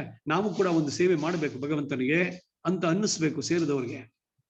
ಸೇರಿದಂತಹ ಭಾಗವತ ಗೋಷ್ಠಿಯಿಂದ ಅವರಿಗೆ ಆಶೀರ್ವಚನ ನಡೆಸಬೇಕಾದದ್ದು ಸರಿಯಾದ ಮಾರ್ಗ. ಆ ರೀತಿ ನೀನು ರೆಕಗ್ನೈಸ್ ಮಾಡ್ತಾ ಇದ್ದೀಯಾ? ಯಾರು ತಮ್ಮ ರಾಷ್ಟ್ರಕ್ಕಾಗಿ, ತಮ್ಮ ದೇಶಕ್ಕಾಗಿ, ರಾಜನಿಗಾಗಿ ವಿಶೇಷವಾಗಿ ಕೆಲಸಗಳನ್ನು ಮಾಡಿದಾಗ ಅಂಥವರನ್ನ ಸನ್ಮಾನಿಸುವಂತಹದ್ದು. ವಿದ್ಯಾವಂತರು, ವಿನೀತರು, ಜ್ಞಾನಿಗಳು, ಗುಣವಂತರಾದ ಜನರನ್ನ ನೀನು ಅವರವರ ಯೋಗ್ಯತೆಗೆ ತಕ್ಕಂತೆ ದಾನ ಮಾನಾದಿಗಳಿಂದ ಆಧರಿಸ್ತಾ ಇದ್ದೀಯಾ? ಹೇ ರಾಜೇಂದ್ರ, ನಿನಗಾಗಿ ಯಾರು ತಮ್ಮ ಪ್ರಾಣಗಳನ್ನು ಒಪ್ಪಿಸಿದ್ರೋ, ಯಾರು ವ್ಯಸನಕ್ಕೆ ಈಡಾದರೋ ಅಂತವರ ಹೆಂಡತಿ ಮಕ್ಕಳನ್ನ ನೀನು ಚೆನ್ನಾಗಿ ಕಾಪಾಡ್ತಾ ಇದ್ದೀಯಾ? ಮೈಸೂರು ಅರಸರ ಇದ್ರಲ್ಲಿ ಕೇಳಿದೆ ನಾನು ಒಂದು ವೃತ್ತಾಂತವನ್ನ, ಏನೋ ನಮ್ಮ ಗುರುಗಳು ಹೇಳಿದ್ದೇ ಇರಬೇಕು, ವರದರಾಜ ಮೇಲೆ ಇವ್ರು ಹೇಳಬೇಕಾದ್ರೆ. ಒಬ್ರು ಬಹಳ ಶ್ರೋತ್ರಿಯರೋ, ಬಹಳ ಚೆನ್ನಾಗಿ ಅವ್ರ ಕೈನಲ್ಲಿ ಅಗ್ನಿ ಇರೋದು ಅಂತ ಅಂದ್ರೆ ಅಷ್ಟು ಚೆನ್ನಾಗಿ ಉಪಾಸನೆ ಇದೆಲ್ಲ ಮಾಡೋರು ಎಲ್ಲ. ರಾಜನ ಮಾತೇನೋ ಯಾರೋ ಹೋದಾಗ ಏಕಾದಶ 11ನೇ ದಿವಸದ ಕಾರ್ಯಕ್ಕೆ ಒಬ್ಬರನ್ನ ಇವರು ಪ್ರಾರ್ಥನೆ ಮಾಡೋದು. ರಾಜ ನಾನ್ ಕೂತ್ಕೋಬೇಕಾ? ಆಯ್ತು ಅಂತ ಹೇಳಿದ್ರು. ಏಕಾದಶ ಅವತ್ತಿನ ದಿವಸಕ್ಕೆ ಮಾಡಿದ್ರೆ ಅವನು ಸೀದಾ ಗಂಗಾ ನದಿಗೆ ಹೋಗಿ ಸ್ನಾನ ಮಾಡ್ಕೊಂಡು ಬರಬೇಕು ಶುದ್ಧಿಗೆ. ಇಲ್ಲಿಂದ ಅವನು ನಡೆದು ಹೋಗುವಂತಹದ್ದು. ಅವನು ಹೋಗಿ ಬರೋದಕ್ಕೆ 3 ತಿಂಗಳು ಅಥವಾ 6 ತಿಂಗಳು. ಅಷ್ಟು ದಿವಸ ಅವನ ಕುಟುಂಬದ ಪೂರ್ಣ ನಿರ್ವಹಣೆ, ಅವರ ಬೇಕು ಬೇಡಗಳನ್ನ ರಾಜನಾದವನು ಮಾಡ್ಕೊಳ್ಬೇಕು. ಜೊತೆಗೆ ಅವನು ಇಲ್ಲಿಂದ ಹೋಗ್ಬೇಕಾದ್ರೆ ಪ್ರವಾಸಕ್ಕೆ ಅವನಿಗೆ ಏನೇನ್ ಬೇಕೋ ಅದನ್ನೆಲ್ಲ ಮಾಡ್ಕೊಡ್ಬೇಕು. ಈಗ ಸಪಿಂಡೀಕರಣ ಶ್ರಾದ್ದದಲ್ಲಿ ಕೂತ್ಕೊಂಡವರಿಗೆ ಬೆಳ್ಳಿ ಲೋಟ ಮತ್ತೊಂದು ಈ ರೀತಿ ಕೊಡೋದು ಏನು ಉದ್ದೇಶ ಅಂತಂದ್ರೆ, ಅವರು ಆ 3 ದಿವಸನೋ 6 ದಿವಸದ ಆಶೌಚ ಮುಗಿದ ಮೇಲೆ ಶ್ರೀರಂಗ ಪಟ್ಟಣಕ್ಕೆ ಹೋಗಿ ಗಂಗಾ ನದಿಯಲ್ಲಿ ಕಾವೇರಿ ದಕ್ಷಿಣ ಗಂಗೆ ಅಲ್ಲಿ ಸ್ನಾನ ಮಾಡಿ ಬಂದು ಯಜ್ಞೋಪವೀತವನ್ನು ಬದಲಾಯಿಸಿಕೊಂಡು ಒಂದು 3,000ನೋ 6,000ನೋ ಗಾಯತ್ರಿ ಮಾಡಬೇಕು. ಇವಕ್ಕೆಲ್ಲ ಸರಿಯಾಗಿ ಅವರನ್ನು ಕಾಂಪನ್ಸೇಟ್ ಮಾಡುವಂತದ್ದು. ಅದು 3 ದಿವಸ ಅವನಿಗೆ ಆಶೌಚ. ವಿಷ್ಣು ಸ್ಥಾನ ವಿಶ್ವೇ ದೇವಸ್ಥಾನದಲ್ಲಿ ಇರೋರಿಗೆ, ಪಿತೃಸ್ಥಾನದಲ್ಲಿ ಇರೋರಿಗೆ 6 ದಿವಸ, ನಿಮಿತ್ತದಲ್ಲಿ ಇರೋರಿಗೆ 7 ದಿವಸ. ಇದು ಬಿಟ್ಟು ಅವ್ರಿಗೆ 3 ತಿಂಗಳು 6 ತಿಂಗಳು ಬೆಳ್ಳಿ ಚೊಂಕೊಡಿ ಎಲ್ರಿಗೂ. ಈ ತರ ಎಕ್ಸ್ಪ್ಲಾಯ್ಟೇಷನ್ ಇವರು ಮಾಡಬಾರ್ದು. ಕೂತ್ಕೊಳ್ಳುವಂತವ್ರು ಶ್ರದ್ಧೆಯಿಂದ ಇದನ್ನ ನಡೆಸ್ಬೇಕು. ಇಲ್ದಿರ್ ಕೂತ್ಕೊಳ್ಬಾರ್ದು. ಅಲ್ಲಿಗೆ ಅಯೋಗ್ಯರನ್ನು ಕೂರಿಸ್ಬಾರ್ದು. ಇವತ್ತಿಲ್ ಕೂತ್ಕೋ, ಮಾನ್ಯ ದಿವಸ ಇನ್ನೊಂದಕ್ಕೂ ಮಾಡು. ಪಾತ್ರಗಳನ್ನು ವಿವೇಚನೆ ಅಂದ್ರೆ ಇದೇನೆ ಮಾಡುವಂತ ಅದೊಂದು ಯಜ್ಞ. ಅದರಲ್ಲಿ ಭಾಗವಹಿಸ್ತಾ ಇದ್ದೀನಿ, ಅದಕ್ಕೇನಿದೆಯೋ ಆ ಪ್ರಾಯಶ್ಚಿತ್ತಗಳನ್ನ ಮಾಡ್ಕೊಳ್ಳೋದು, ಇವೆಲ್ಲ ಇರಬೇಕು. ಹಾಗೆ ಹೇ ರಾಜೇಂದ್ರ, ಯಾರು ನಿನಗೆ ಪ್ರಾಣವನ್ನು ಒಪ್ಸಿದ್ರೋ, ನಿನ್ನ ಕಾಲದಲ್ಲಿ ಮಾಡಿದವ ಅಂತವರಿಗೆ ಅವರ ಹೆಂಡತಿ ಮಕ್ಕಳನ್ನ ನೀನು ಚೆನ್ನಾಗಿ ಕಾಪಾಡ್ತಾ ಇದ್ದೀಯಾ? ಅವನ ಯೋಗಕ್ಷೇಮ, ಕುಟುಂಬದ ಹೊಣೆಯನ್ನ ನೋಡ್ಕೋಬೇಕು. ಅವನು ಇದಕ್ಕಾಗಿ ನಿನಗಾಗಿ ಅವನು ಪ್ರಾಣವನ್ನೇ ಬಿಟ್ಟವನು ಅಂದ್ರೆ ಅವನು ಹೋದ್ಮೇಲೆ ಆಯ್ತು ಬಿಟ್ಟು ಬಿಡೋದು, ಏನಾರು ಹಾಕೊಳ್ಳಿ ಅವರದು ಅಂತಂದ್ರೆ ಸರಿಯಾಗುತ್ತೋ? ಯುದ್ಧದಲ್ಲಿ ನಿನಗೆ ಭಯಪಟ್ಟು ಅಥವಾ ಬಹಳ ಕ್ಷೀಣ ದಶೆ ಹೊಂದಿ ನಿನ್ನಲ್ಲಿ ಮೊರೆ ಹೊಕ್ಕವರನ್ನ, ಪರಾಜಿತರಾದವರನ್ನ ನೀನು ಪುತ್ರ ಪ್ರೇಮದಿಂದ ಪಾಲಿಸ್ತಾ ಇದ್ದೀಯಾ? ಈಗ ಅವನು ಸೋತಿದ್ದಾನೆ, ನಿನ್ನಲ್ಲಿ ಶರಣಾಗಿದ್ದಾನೆ, ಸಿಕ್ಕಿದ್ದಾನೆ, ಇವಾಗ ಅವನ ತಲೆ ತೆಗೆದುಬೋಣ. ಇಲ್ಲ ಅವನಿಗೆ ಮುಖಭಂಗವೋ ತೇಜೋವಧಿಯೋ ಮತ್ತೊಂದೋ. ಯಾರೋ ಜಾರಿ ಬಿದ್ದಾಗ ನಗೋದು ಹೆಚ್ಚುತನ ಅಲ್ಲ, ಅದು ಒಳ್ಳೆ ಸಂಸ್ಕೃತಿ ಅಲ್ಲ. ಜಾರಿ ಬಿದ್ದವನು ಹೋಗಿ ಕೈ ಹಿಡಿದು ಎದ್ದು ನಿಲ್ಸಿ, ಪರವಾಗಿಲ್ಲ ಬಿಡಿ, ಏನೋ ನೀವು ನೋಡ್ಲಿಲ್ಲ, ಅವ್ರ ಮೊದಲೇ ಮನಸ್ಸಿಗೆ ಎಲ್ರು ನೋಡಿದ್ರಲ್ಲ ಅವ್ರ ಮುಂದೆ ಬಿದ್ನಲ್ಲ ಅಂತ ನಗೋರು ಮುಂದೆ ಜಾರಿ ಬಿದ್ರು ಅನ್ನೋ ಗಾದೆ. ಅದಕ್ಕಾಗಿ ನಗೋದು, ಮತ್ತೊಬ್ಬರು ಅವರ ಇದನ್ನ ನೋಡಿ ನಗೋದು ಒಳ್ಳೆಯ ಸಂಸ್ಕೃತಿ ಅಲ್ಲ. ನಗಬೇಕು, ನಗಿಸ್ಬೇಕು.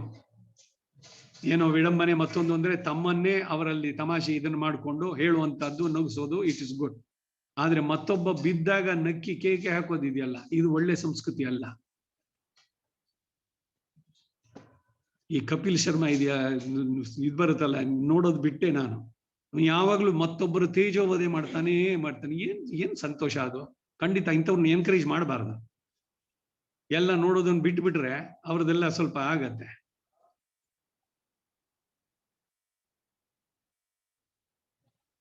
ಹಾಗೆ ನಿನ್ನಲ್ಲಿ ಶರಣಾಗಿ ಬಂದವರನ್ನ ಪುತ್ರ ಪ್ರೇಮದಿಂದ ನೀನು ಪಾಲಿಸ್ತಾ ಇದ್ದೀಯಾ. ನಿನ್ನ ಸಮಸ್ತ ಭೂಮಿಯಲ್ಲಿಯೂ ನೀನು ಪ್ರಜೆಗಳಿಗೆಲ್ಲ ತಂದೆಯಂತೆಯೋ ತಾಯಿಯಂತೆಯೋ ಇದ್ದುಕೊಂಡು ಸರ್ವಸಮನಾಗಿ ಎಲ್ಲರ ವಿಶ್ವಾಸಕ್ಕೆ ಪಾತ್ರನಾಗಿದ್ದೀಯಾ. ನಿನ್ನ ಶತ್ರು ಜೂಜು, ಬೇಟೆ ಮೊದಲಾದ ದುರ್ವ್ಯಸನಗಳಲ್ಲಿ ಬಿದ್ದ ಸಮಯವನ್ನ ನೋಡಿ ನಿನ್ನ ಮಂತ್ರ ಬಲ, ಸೇನಾ ಬಲ, ಕೋಶ ಬಲಗಳನ್ನು ಪರೀಕ್ಷಿಸಿ ಒಡನೆಯೇ ನೀನು ಅವನ ಮೇಲೆ ದಂಡೆತ್ತುವ ಪ್ರಯತ್ನ ಮಾಡುವಿ ಅಷ್ಟೇ. ಶತ್ರುಗಳು ನಿನ್ನ ಮೇಲೆ ಬೀಳೋಕ್ ಬಂದಾಗ ಡಿಫೆನ್ಸಿವ್ ಆಗಿ, ಇವನಿಗೆ ಅತಿಯಾದ ಆವರಿಷ್ನೆಸ್ ಇರಬಾರದು. ನಾನು ಇಡೀ ಭೂಮಂಡಲಕ್ಕೆ ನಾನು ಒಬ್ಬನೇ ಆಗ್ಬೇಕು. ಈ ಲೋಕದಲ್ಲೆಲ್ಲ ಯುದ್ಧಗಳು ಯಾಕೆ, ಈ ಹೊಡೆದಾಟಗಳು ಇವಾಗ ಶುರುವಾಗಿದೆಯಲ್ಲ, ಇನ್ನೊಂದು ಮಹಾಯುದ್ಧಕ್ಕೆ ಕಾರಣ ವಿಶ್ವದ ಶಾಂತಿ ಹಾಳಾಗೋದಕ್ಕೆ. ಸೊ ನಾವೆಲ್ಲ ಏನು ಅಂದ್ರೆ ಬೆಳಗಾದ ತಕ್ಷಣ ನ್ಯಾಯೇನ ಮಾರ್ಗೇಣ ಮಹಿಂ ಮಹಿಷಾಹ ಗೋಬ್ರಾಹ್ಮಣೇಭ್ಯ ಶುಭಮಸ್ತು ನಿತ್ಯಂ ಲೋಕಾ ಸಮಸ್ತ ಸುಖಿನೋ ಭವಂತು. ಈ ಪ್ರಾರ್ಥನೆ ಪ್ರತಿ ಒಬ್ರು ಮಾಡ್ಬೇಕು. ಬ್ರಾಹ್ಮಣನಿಗೆ ಇದು ವಿಧಿ. ಲೋಕದ ಹಿತವನ್ನ ನಾವು ನೋಡ್ಬೇಕು. ಲೋಕ ಹಿತಂ ಮಮ ಕರಣೀಯಂ. ನಮಗೆ ಪ್ರಧಾನವಾದ ಕೆಲಸ ಇದು, ಲೋಕ ಹಿತವನ್ನ ನಡೆಸುವಂಥದ್ದು. ಲೋಕ ಹಿತಕ್ಕಾಗಿ ಎಲ್ಲ ಮಾಡೋದು, ಲೋಕ ಕಲ್ಯಾಣಾರ್ಥವಾಗಿ ಒಂದು ಯಜ್ಞವೋ, ಯಾಗವೋ, ಜಪವೋ, ಹೋಮವೋ, ನನ್ನೊಬ್ಬನ ಒಳ್ಳೇದಕ್ಕಾಗಿ. ದೇವರೇ ನನ್ನೊಬ್ಬನ್ ಕಾಪಾಡಪ್ಪ ಅಂತ ಎಲ್ಲರೂ ಇದೆಯಾ? ಲೋಕವೆಲ್ಲ ಕಾಪಾಡು ಅಂತ ಹೇಳಿದಾಗ ನಾನು ಆ ಲೋಕದಲ್ಲಿ ಇದ್ದೀನಿ, ನನಗೂ ಅದು ಬರುತ್ತೆ. ಅಖಿಲ ಜಗನ್ಮಾತಃ ಅಸ್ಮನ್ಮಾತಃ. ಮೊದಲು ಅಸ್ಮನ್ಮಾತ ಅಲ್ಲ, ಅಖಿಲ ಜಗನ್ಮಾತೆ ನೀನು, ನನಗೂ ತಾಯಿ. ಹಾಗೆ ಲೋಕವೆಲ್ಲ ನನಗೂ ಕೂಡ. ಎಲ್ಲ ದುಷ್ಟ ಅರಿಷ್ಟಗಳನ್ನ ನಿವಾರಣೆ ಮಾಡಿ ಎಲ್ಲರಿಗೂ ಮನಸ್ಸಿಗೆ ನೆಮ್ಮದಿ, ಶಾಂತಿ ಎಲ್ಲ ಉಂಟಾಗಲಿ. ಸರ್ವೇ ಭವಂತು ಸುಖಿನಃ. ಎಲ್ಲರೂ ಸುಖವಾಗಿರ್ಲಿ. ಸರ್ವೇ ಸಂತು ನಿರಾಮಯಾಃ. ಎಲ್ಲರೂ ಎಲ್ಲ ರೋಗಗಳಿಂದ ಕೋವಿಡ್ ಏನು ಎಲ್ಲ ಡೆರಿವೇಟಿವ್ಸ್ ಅದು ಇವೆಲ್ಲದರಿಂದ ಬಿಡುಗಡೆ ಆಗ್ಲಿ. ಸರ್ವೇ ಭದ್ರಶ್ಯಂತು. ಗುರಿ ಇರಲಿ ಜೀವನದಲ್ಲಿ, ಭಗವಂತನ ಕಾಣುವ ಬಗ್ಗೆ. ಮಾ ಕಶ್ಚಿ ದುಃಖ ಬರ್ಬೇಕು. ನನ್ನಿಂದ ಯಾರಿಗೂ ದುಃಖ ಉಂಟಾಗೋದು ಬೇಡ. ಎಷ್ಟು ಸುಂದರವಾದಂತಹ ಪ್ರಾರ್ಥನೆ. ಅದಕ್ಕಾಗಿ ಇವನು ಹೇಳ್ತಾನೆ, ನೀನು ನಿನ್ನ ಅದೃಷ್ಟ ಕಾಲವನ್ನ ನೋಡಿಕೊಂಡು ನಿನ್ನ ಪಾರ್ಷ್ಣಿ ಬಲ ಅಂದ್ರೆ ಅನ್ಯ ದೇಶದ ಮೇಲೆ ದಂಡೆತ್ತಿ ಹೊರಡುವಾಗ ತನ್ನ ದೇಶದ ನೆರೆಹೊರೆಯಲ್ಲಿರುವ ಬೇರೆ ರಾಜರು ರಾಜ್ಯವನ್ನ ಆಕ್ರಮಿಸದಂತೆ ರಾಜ್ಯದ ಎಲ್ಲಿಯ ಕಾವಲಿಗಾಗಿ ಇಟ್ಟಿರುವಂತಹ ಸೈನ್ಯ. ಮೂಲಬಲ ಅಂದ್ರೆ ತನ್ನ ರಾಜ್ಯದೊಳಗೆ ನೆಲೆಗಿಳಿಸುವಂತ ಮುಖ್ಯ ಸೈನ್ಯ. ರಾವಣನ ಮೂಲಬಲ ಕಂಡು ಕಪಿಸೇನೆ ಆವಾಗಲೇ ಹೆದರಿ ಇದಾಯ್ತು ಅಂತ. ಮೂಲಬಲ ರಾಕ್ಷಸರನ್ನ ಪೂರ್ಣವಾಗಿ ನಿರಸನ ಮಾಡಿದ್ದು ರಾಮನ ಬಾಣ. ಹಾಗೆ ಅಲ್ಲಿ ಮೂಲ ಬಲ, ಪಾರ್ಷ್ಣಿ ಬಲ ಅಂತಂದ್ರು. ಅದಕ್ಕಾಗಿ ಈ ಎರಡನ್ನು ಕೂಡ, ಮೂಲಬಲ, ಪಾರ್ಷ್ಣಿ ಬಲ, ನಿನ್ನ ಕಡೆಯವರ ಕಾರ್ಯೋತ್ಸಾಹವನ್ನ, ಶತ್ರು ಪಕ್ಷದ ಕ್ಷೀಣದಶೆಯನ್ನು ಚೆನ್ನಾಗಿ ತಿಳಿದು ದಂಡಯಾತ್ರೆಯನ್ನು ಆರಂಭಿಸ್ತಾ ಇದ್ದೀಯಷ್ಟೇ. ಮೊದಲು ನಿನ್ನ ಸ್ವದೇಶದಲ್ಲಿರುವ ಸೈನ್ಯಕ್ಕೆ ವೇತನಾದಿಗಳನ್ನು ಕೊಟ್ಟು ಸಂತೋಷಗೊಳಿಸುತ್ತಾ ಆಮೇಲೆ ಪರರಾಷ್ಟ್ರದ ಮುಖ್ಯ ಸೈನ್ಯಾಧಿಕಾರಿಗಳಿಗೂ ಅವರವರ ಕೋರಿಕೆಗೆ ತಕ್ಕಂತೆ ಬೆಲೆಯುಳ್ಳ ಉತ್ತಮ ವಸ್ತುಗಳನ್ನು ರಹಸ್ಯವಾಗಿ ಕೊಟ್ಟು ಸಂತೋಷಗೊಳಿಸ್ತಾ ಇದೆಯಷ್ಟೇ. ಈಗ ಧರ್ಮರಾಜ ನಡೆಸದ್ನಲ್ಲ ರಾಜಸೂಯ ಯಾಗ. ಸಂಹಿತೆಯಲ್ಲಿ ಈಗ ನಡೀತಾ ಇರೋದು ರಾಜಸೂಯ ಯಾಗದ ಮಂತ್ರಗಳು. ಬೆಳಗ್ಗೆ ವೇದ ಕ್ಲಾಸ್ನ ಬರ್ತಾ ಇರೋದು. ಕಲಿಯುಗದಲ್ಲಿ ಇವೆಲ್ಲ ಮಾಡಲ್ಲ. ಅಶ್ವಮೇಧ ಇವೆಲ್ಲ ಫಲಪೈತೃಕಂ, ಮಾಂಸವನ್ನ ಇಟ್ಟು ಮಾಡುವಂತ ಯಾವ ಯಜ್ಞಗಳು ನಡೆಯಲ್ಲ ಕಲಿಯುಗದಲ್ಲಿ. ಯುಗ ಧರ್ಮದಲ್ಲಿ ಹೇಳ್ತಾ ಬರ್ತಾರೆ. ಈ ರಾಜಸೂಯ ಯಾಗಕ್ಕೆ ಅರ್ಜುನ ಎಲ್ಲ ಹೊರಟ, ದಿಗ್ವಿಜಯಕ್ಕೆ ಎಲ್ಲ ಕಡೆನಲ್ಲಿ ಇವನಿಗೆ ಎಲ್ಲರೂ ಸೇರಿ ಇದ್ ಮಾಡಿ ಬಂದಿದ್ದು. ದರ್ಪದಿಂದ, ದಬ್ಬಾಳಿಕೆಯಿಂದ ಅಂತಲ್ಲ, ಅವನನ್ನ ಪ್ರತಿರೋಧಿಸೋರನ್ನ ಅವನು ಯುದ್ಧದಲ್ಲಿ ಮಾಡಿದ್ದು. ಮಿಕ್ಕವರನ್ನೆಲ್ಲ ತಗೊಂಡು ಹಾಗಾದ್ರೆ ಎಲ್ಲದನ್ನು ಸೇರಿಸ್ಕೊಂಡ್ಬಿಡ್ತೀನಿ ನನಗೇನೆ ಅಂತೆಲ್ಲ. ಅಲ್ಲಲ್ಲಿ ಯಾರು ಸಾಮಂತನಾಗಿ ಬಂದ್ರು, ನೀನೇ ಈ ರಾಜ್ಯವನ್ನ ಪಾಲಿಸೋ ಸರಿಯಾಗಿ ಧರ್ಮದಿಂದ. ಧರ್ಮರಾಜ ಸುಪ್ರೀಂ ಅನ್ನೋದನ್ನು ಒಪ್ಕೋ. ನಿನ್ನ ಕಪ್ಪ ಕಾಣಿಕೆಗಳು ಇದುಗಳನ್ನು ಕಳಿಸು. ಅದೊಂದು ರೆಸ್ಪೆಕ್ಟ್, ಒಂದು ಇದು ಆ ದೃಷ್ಟಿಯಿಂದ ಅಷ್ಟೇ. ಅವ್ರುಗಳೆಲ್ಲ ಕಷ್ಟಪಟ್ಕೊಂಡು ಇದ್ ಮಾಡ್ಬೇಕಾಗಿ. ಈಗ ದಾನ ಮಾಡ್ತೀನಿ ಅಂತ ಹೇಳ್ಬಿಟ್ಟು ನಿಮಗೂ ಕಷ್ಟ ಪಟ್ಕೊಂಡು ಇನ್ನೊಬ್ರಿಗೆ ದಾನ ಮಾಡೋದಲ್ಲ. ಅಯ್ಯೋ ಕೊಡ್ಬೇಕಲ್ಲ ಅಂತ ಹತ್ಕೊಂಡು ಕೊಡ್ಬೇಕಾಗಿಲ್ಲ. ಸಂತೋಷವಾಗಿ, ಸಂತೋಷದಿಂದ, ಯಥಾಶಕ್ತಿ, ಶಕ್ತಿ ಮೀರಿ ದಾನ ಮಾಡಿದ್ರೆ ಅವನಿಗೆ ಅದು ವಿಶೇಷವಾಗಿ ಭಗವಂತ ಕೊಡ್ತಾನೆ ಅಂತ. ಇಲ್ದಿದ್ರೆ ಎಷ್ಟು ಕೊಡ್ತಾನೋ, ಇವನಿಗೆ ಎಷ್ಟು ಆಸಕ್ತಿಯಿಂದನೋ ಅಷ್ಟೇ ಅವನಿಗೂ ಫಲ ಅನ್ನೋದು ಕೂಡ ಬರುತ್ತೆ ವೇದದಲ್ಲಿ. ಯದಿ ದಕ್ಷಿಣ ನಿನಯತೆ ದುರಿಷ್ಟಗ್ ಸ್ಯಾತ್ ಅಂತ ಮಾತು ಕೂಡ ಇದೆ. ಅವನಿಗೆ ಒಳ್ಳೇದಾಗವಲ್ಲ, ಚೌಕಾಸಿ ಮಾಡೋದೋ ಅಥವಾ ಅವನಿಗೆ ಸರಿಯಾಗಿ ಕೊಡಬೇಕಾದ್ದು ಕೊಡದೇ ಇದ್ರೆ, ಹಾಗೇನೆ ಈ ಹೋಗುವಂತವನು ದುಡ್ಡು ಸಿಗುತ್ತೆ ಅಂತ ಹೋಗಿ ಮಾಡಬಾರ್ದು. ಅದೊಂದು ಯಜ್ಞ. ಪರಸ್ಪರ ಹೀಗೆ ಇದ್ದಾಗ ಎಲ್ಲವೂ ಚೆನ್ನಾಗಿರುತ್ತೆ.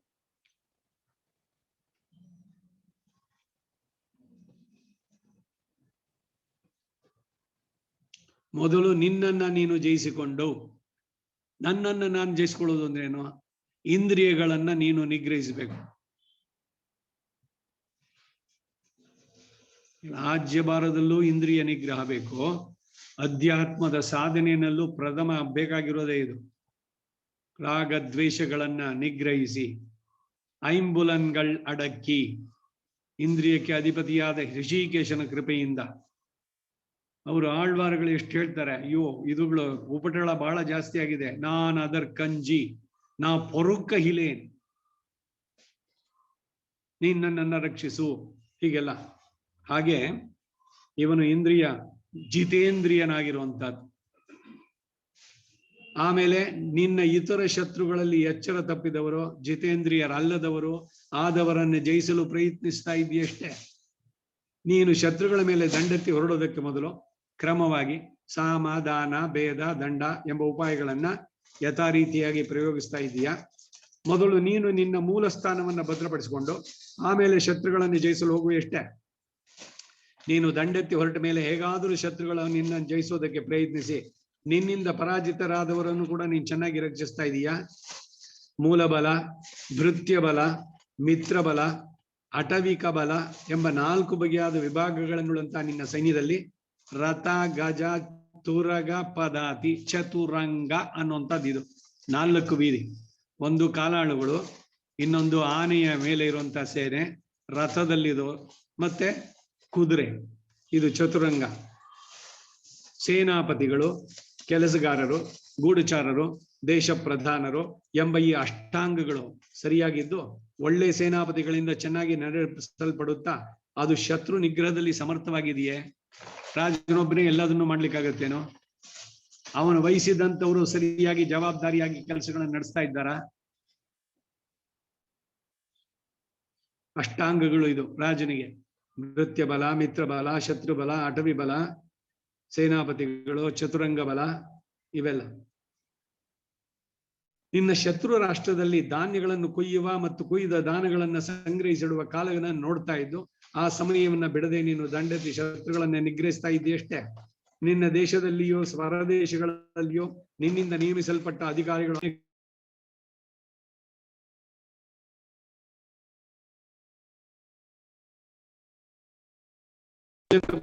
ಪದಾರ್ಥಗಳನ್ನ, ನೀನು ಮೈ ಧರಿಸತಕ್ಕ ವಸ್ತ್ರ, ಚಂದನಾದಿಗಳನ್ನ, ನೀನು ಆಘ್ರಾಣಿಸತಕ್ಕಂತ ಸುಗಂಧ ದ್ರವ್ಯಗಳನ್ನ, ಅವುಗಳಲ್ಲಿ ವಿಷ ಸಂಬಂಧ ಏನು ಇಲ್ಲದ ಹಾಗೆ ನಿನಗೆ ಒಳ್ಳೆ ನಂಬಿಕೆಗೆ ಪಾತ್ರರಾದವೇ ನೋಡಿಕೊಳ್ತಾ ಇದ್ದಾರಷ್ಟೇ.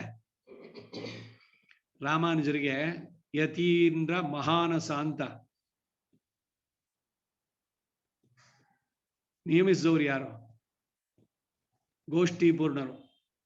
ರಾಮಾನುಜರು ಕಾವೇರಿ ದಳದಲ್ಲಿ ನಮಸ್ಕಾರ ಮಾಡ್ತಿದ್ರೆ ನಮಸ್ಕಾರ ಮಾಡ್ತಾನೆ ಇದ್ದಾರೆ. ಚೆನ್ನಾಗಿ ಕಾದಿದೆ, ಮಧ್ಯಾಹ್ನ 12 ಗಂಟೆ ಬಿಸಿಲಲ್ಲಿ, ಮೈ ಎಲ್ಲ ಕೆಂಪಗಾಗಿದೆ, ಬೆವರು ಸುರಿತಾ ಇದೆ ರಾಮಾನುಜರಿಗೆ.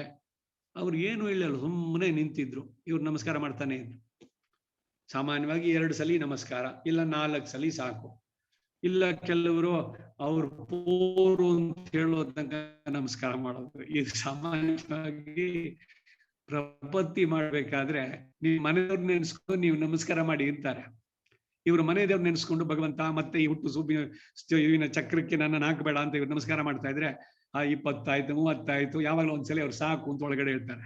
ಅಲ್ಲಿ ಉದ್ದೇಶ ಏನು ಅಂದ್ರೆ ಭಗವಂತನನ್ನ ಬಲಾತ್ಕಾರ ಮಾಡ್ತಿರೋದು. ಅವ್ರ ಒಳಗಡೆಯಿಂದ ಮಹಾಲಕ್ಷ್ಮಿಗೆ ಹೇಳಿ, ಅಮ್ಮ ಇವ್ರು ಬಂದಿದಾರಲ್ಲ ಇವಾಗ ಅವ್ರ ಕರ್ಮ ಏನಿದೆಯೋ, ಜನ್ಮಗಳು ಎಷ್ಟಿದೆಯೋ ಅವೆಲ್ಲ ಲೆಕ್ಕ ಹಾಕೋದು ಬೇಡ.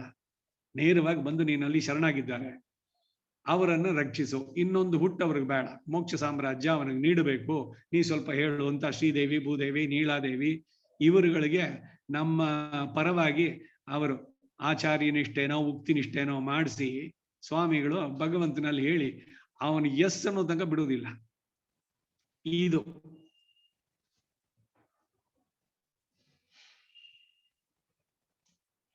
ಹಾಗಾಗಿ ನಿನಗೆ ತಂದುಕೊಡುವಂತ ವಸ್ತ್ರ, ಚಂದನ, ಮತ್ತೊಂದು ಎಲ್ಲ ರಾಜನಿಗೆ ಅವುಗಳಿಗೆಲ್ಲ ಸರಿಯಾದವರು ನಂಬಿಕಸ್ಥರಾದವರು ಇದ್ದಾರೆಯಾ? ಯಾಕೆಂದ್ರೆ ಅಂತವನಿಗೆ ಶತ್ರುಗಳು ಜಾಸ್ತಿ. ಎಲ್ಲದರಲ್ಲೂ ಕೂಡ ಅಷ್ಟೇ ವೈರತ್ವ ಜಾಸ್ತಿ. ಯೌವನ ಮದ, ವಿದ್ಯಾಮದ, ಐಶ್ವರ್ಯದ ಮದ, ಈ ಮದಗಳಿಗೆ ಹೇಳ್ತಾರಲ್ಲ ಒಂದೊಂದು. ಒಬ್ಬನಲ್ಲಿ ಹೆಚ್ಚಿಗೆ ಐಶ್ವರ್ಯ ಇದೆಯಾ ಅವನಿಗೆ ಶತ್ರುಗಳು. ಯಾಕೆಂದ್ರೆ ಅದನ್ನು ಕಂಡು ಸಹಿಸದಂತಹ ಅಸೂಯಾಪರರು.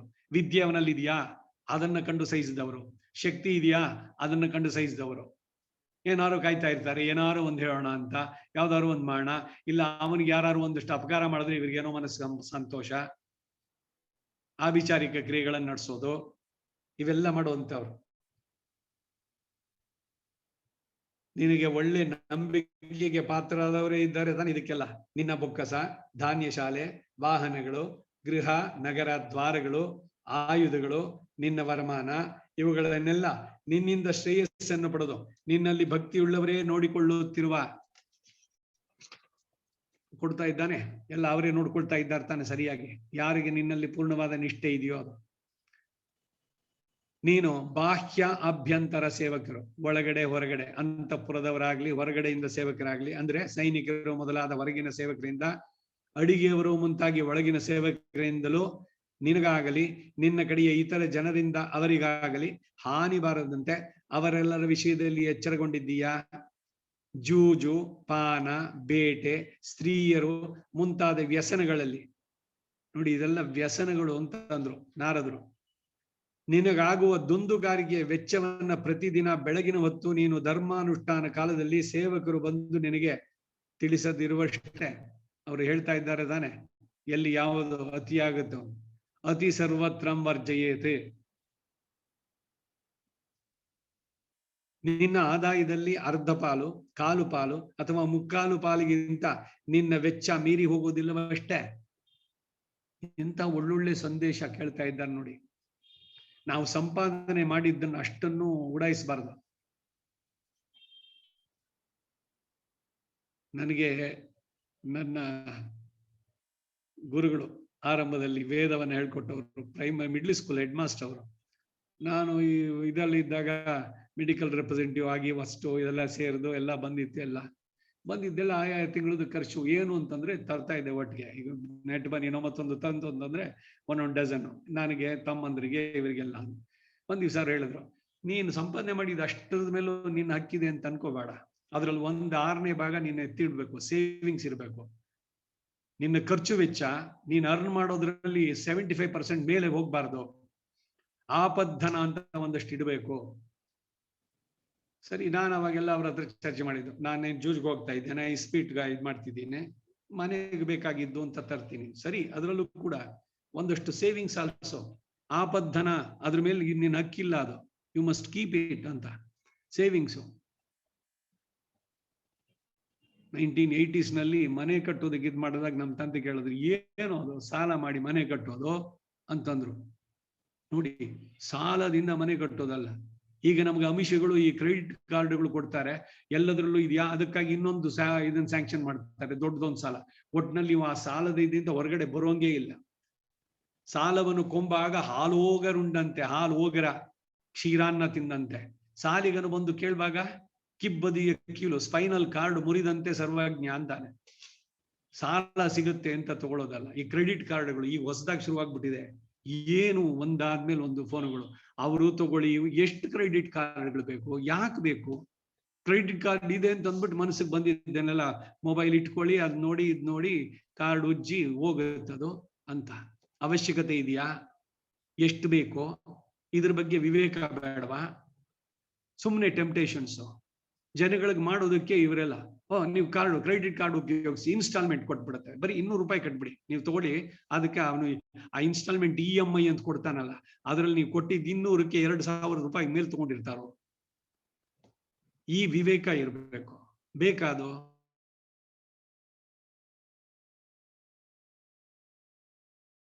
ನಂಬರ್ ಹಾಕ್ಬೇಡಿ ನನ್ನ ಅಂತ ಕನ್ಸರ್ನ್ ಪರ್ಸನ್ಗೂ ಹೇಳಿದೆ. ನನಗೆ ಬೇಕಿಲ್ಲ ಅಂದ್ರೆ ಯಾಕೆ ಬಲವಂತ ಮಾಡ್ತೀರಿ? ಸಮಾಜದಲ್ಲಿ ಈ ತರದ್ದು ಈ ಆಮಿಷಗಳು, ಇವುಗಳಿಗೆ ನಾವು ವಿವೇಕದಿಂದ ವರ್ತಿಸ್ಬೇಕು. ಇವೆಲ್ಲವನ್ನು ಕೇಳ್ತಾ ಇದ್ದಾನೆ ಧರ್ಮರಾಜನನ್ನ.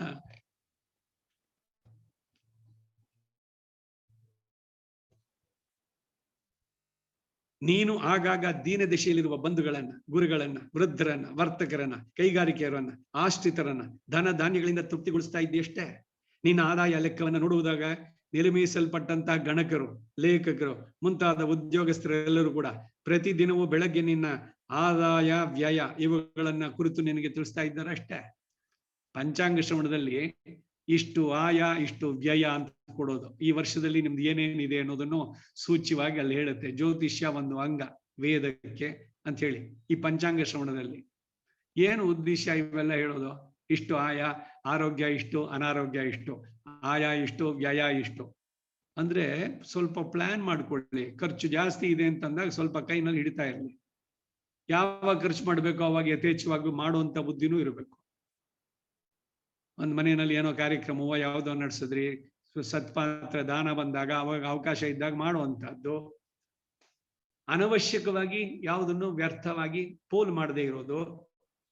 ಹೀಗೆ ಸರಿಯಾಗಿ ಬಾಳಿದ್ರೆ ತೂಗಿಸ್ಕೊಂಡು ಹೋಗುವಂತಹದ್ದು.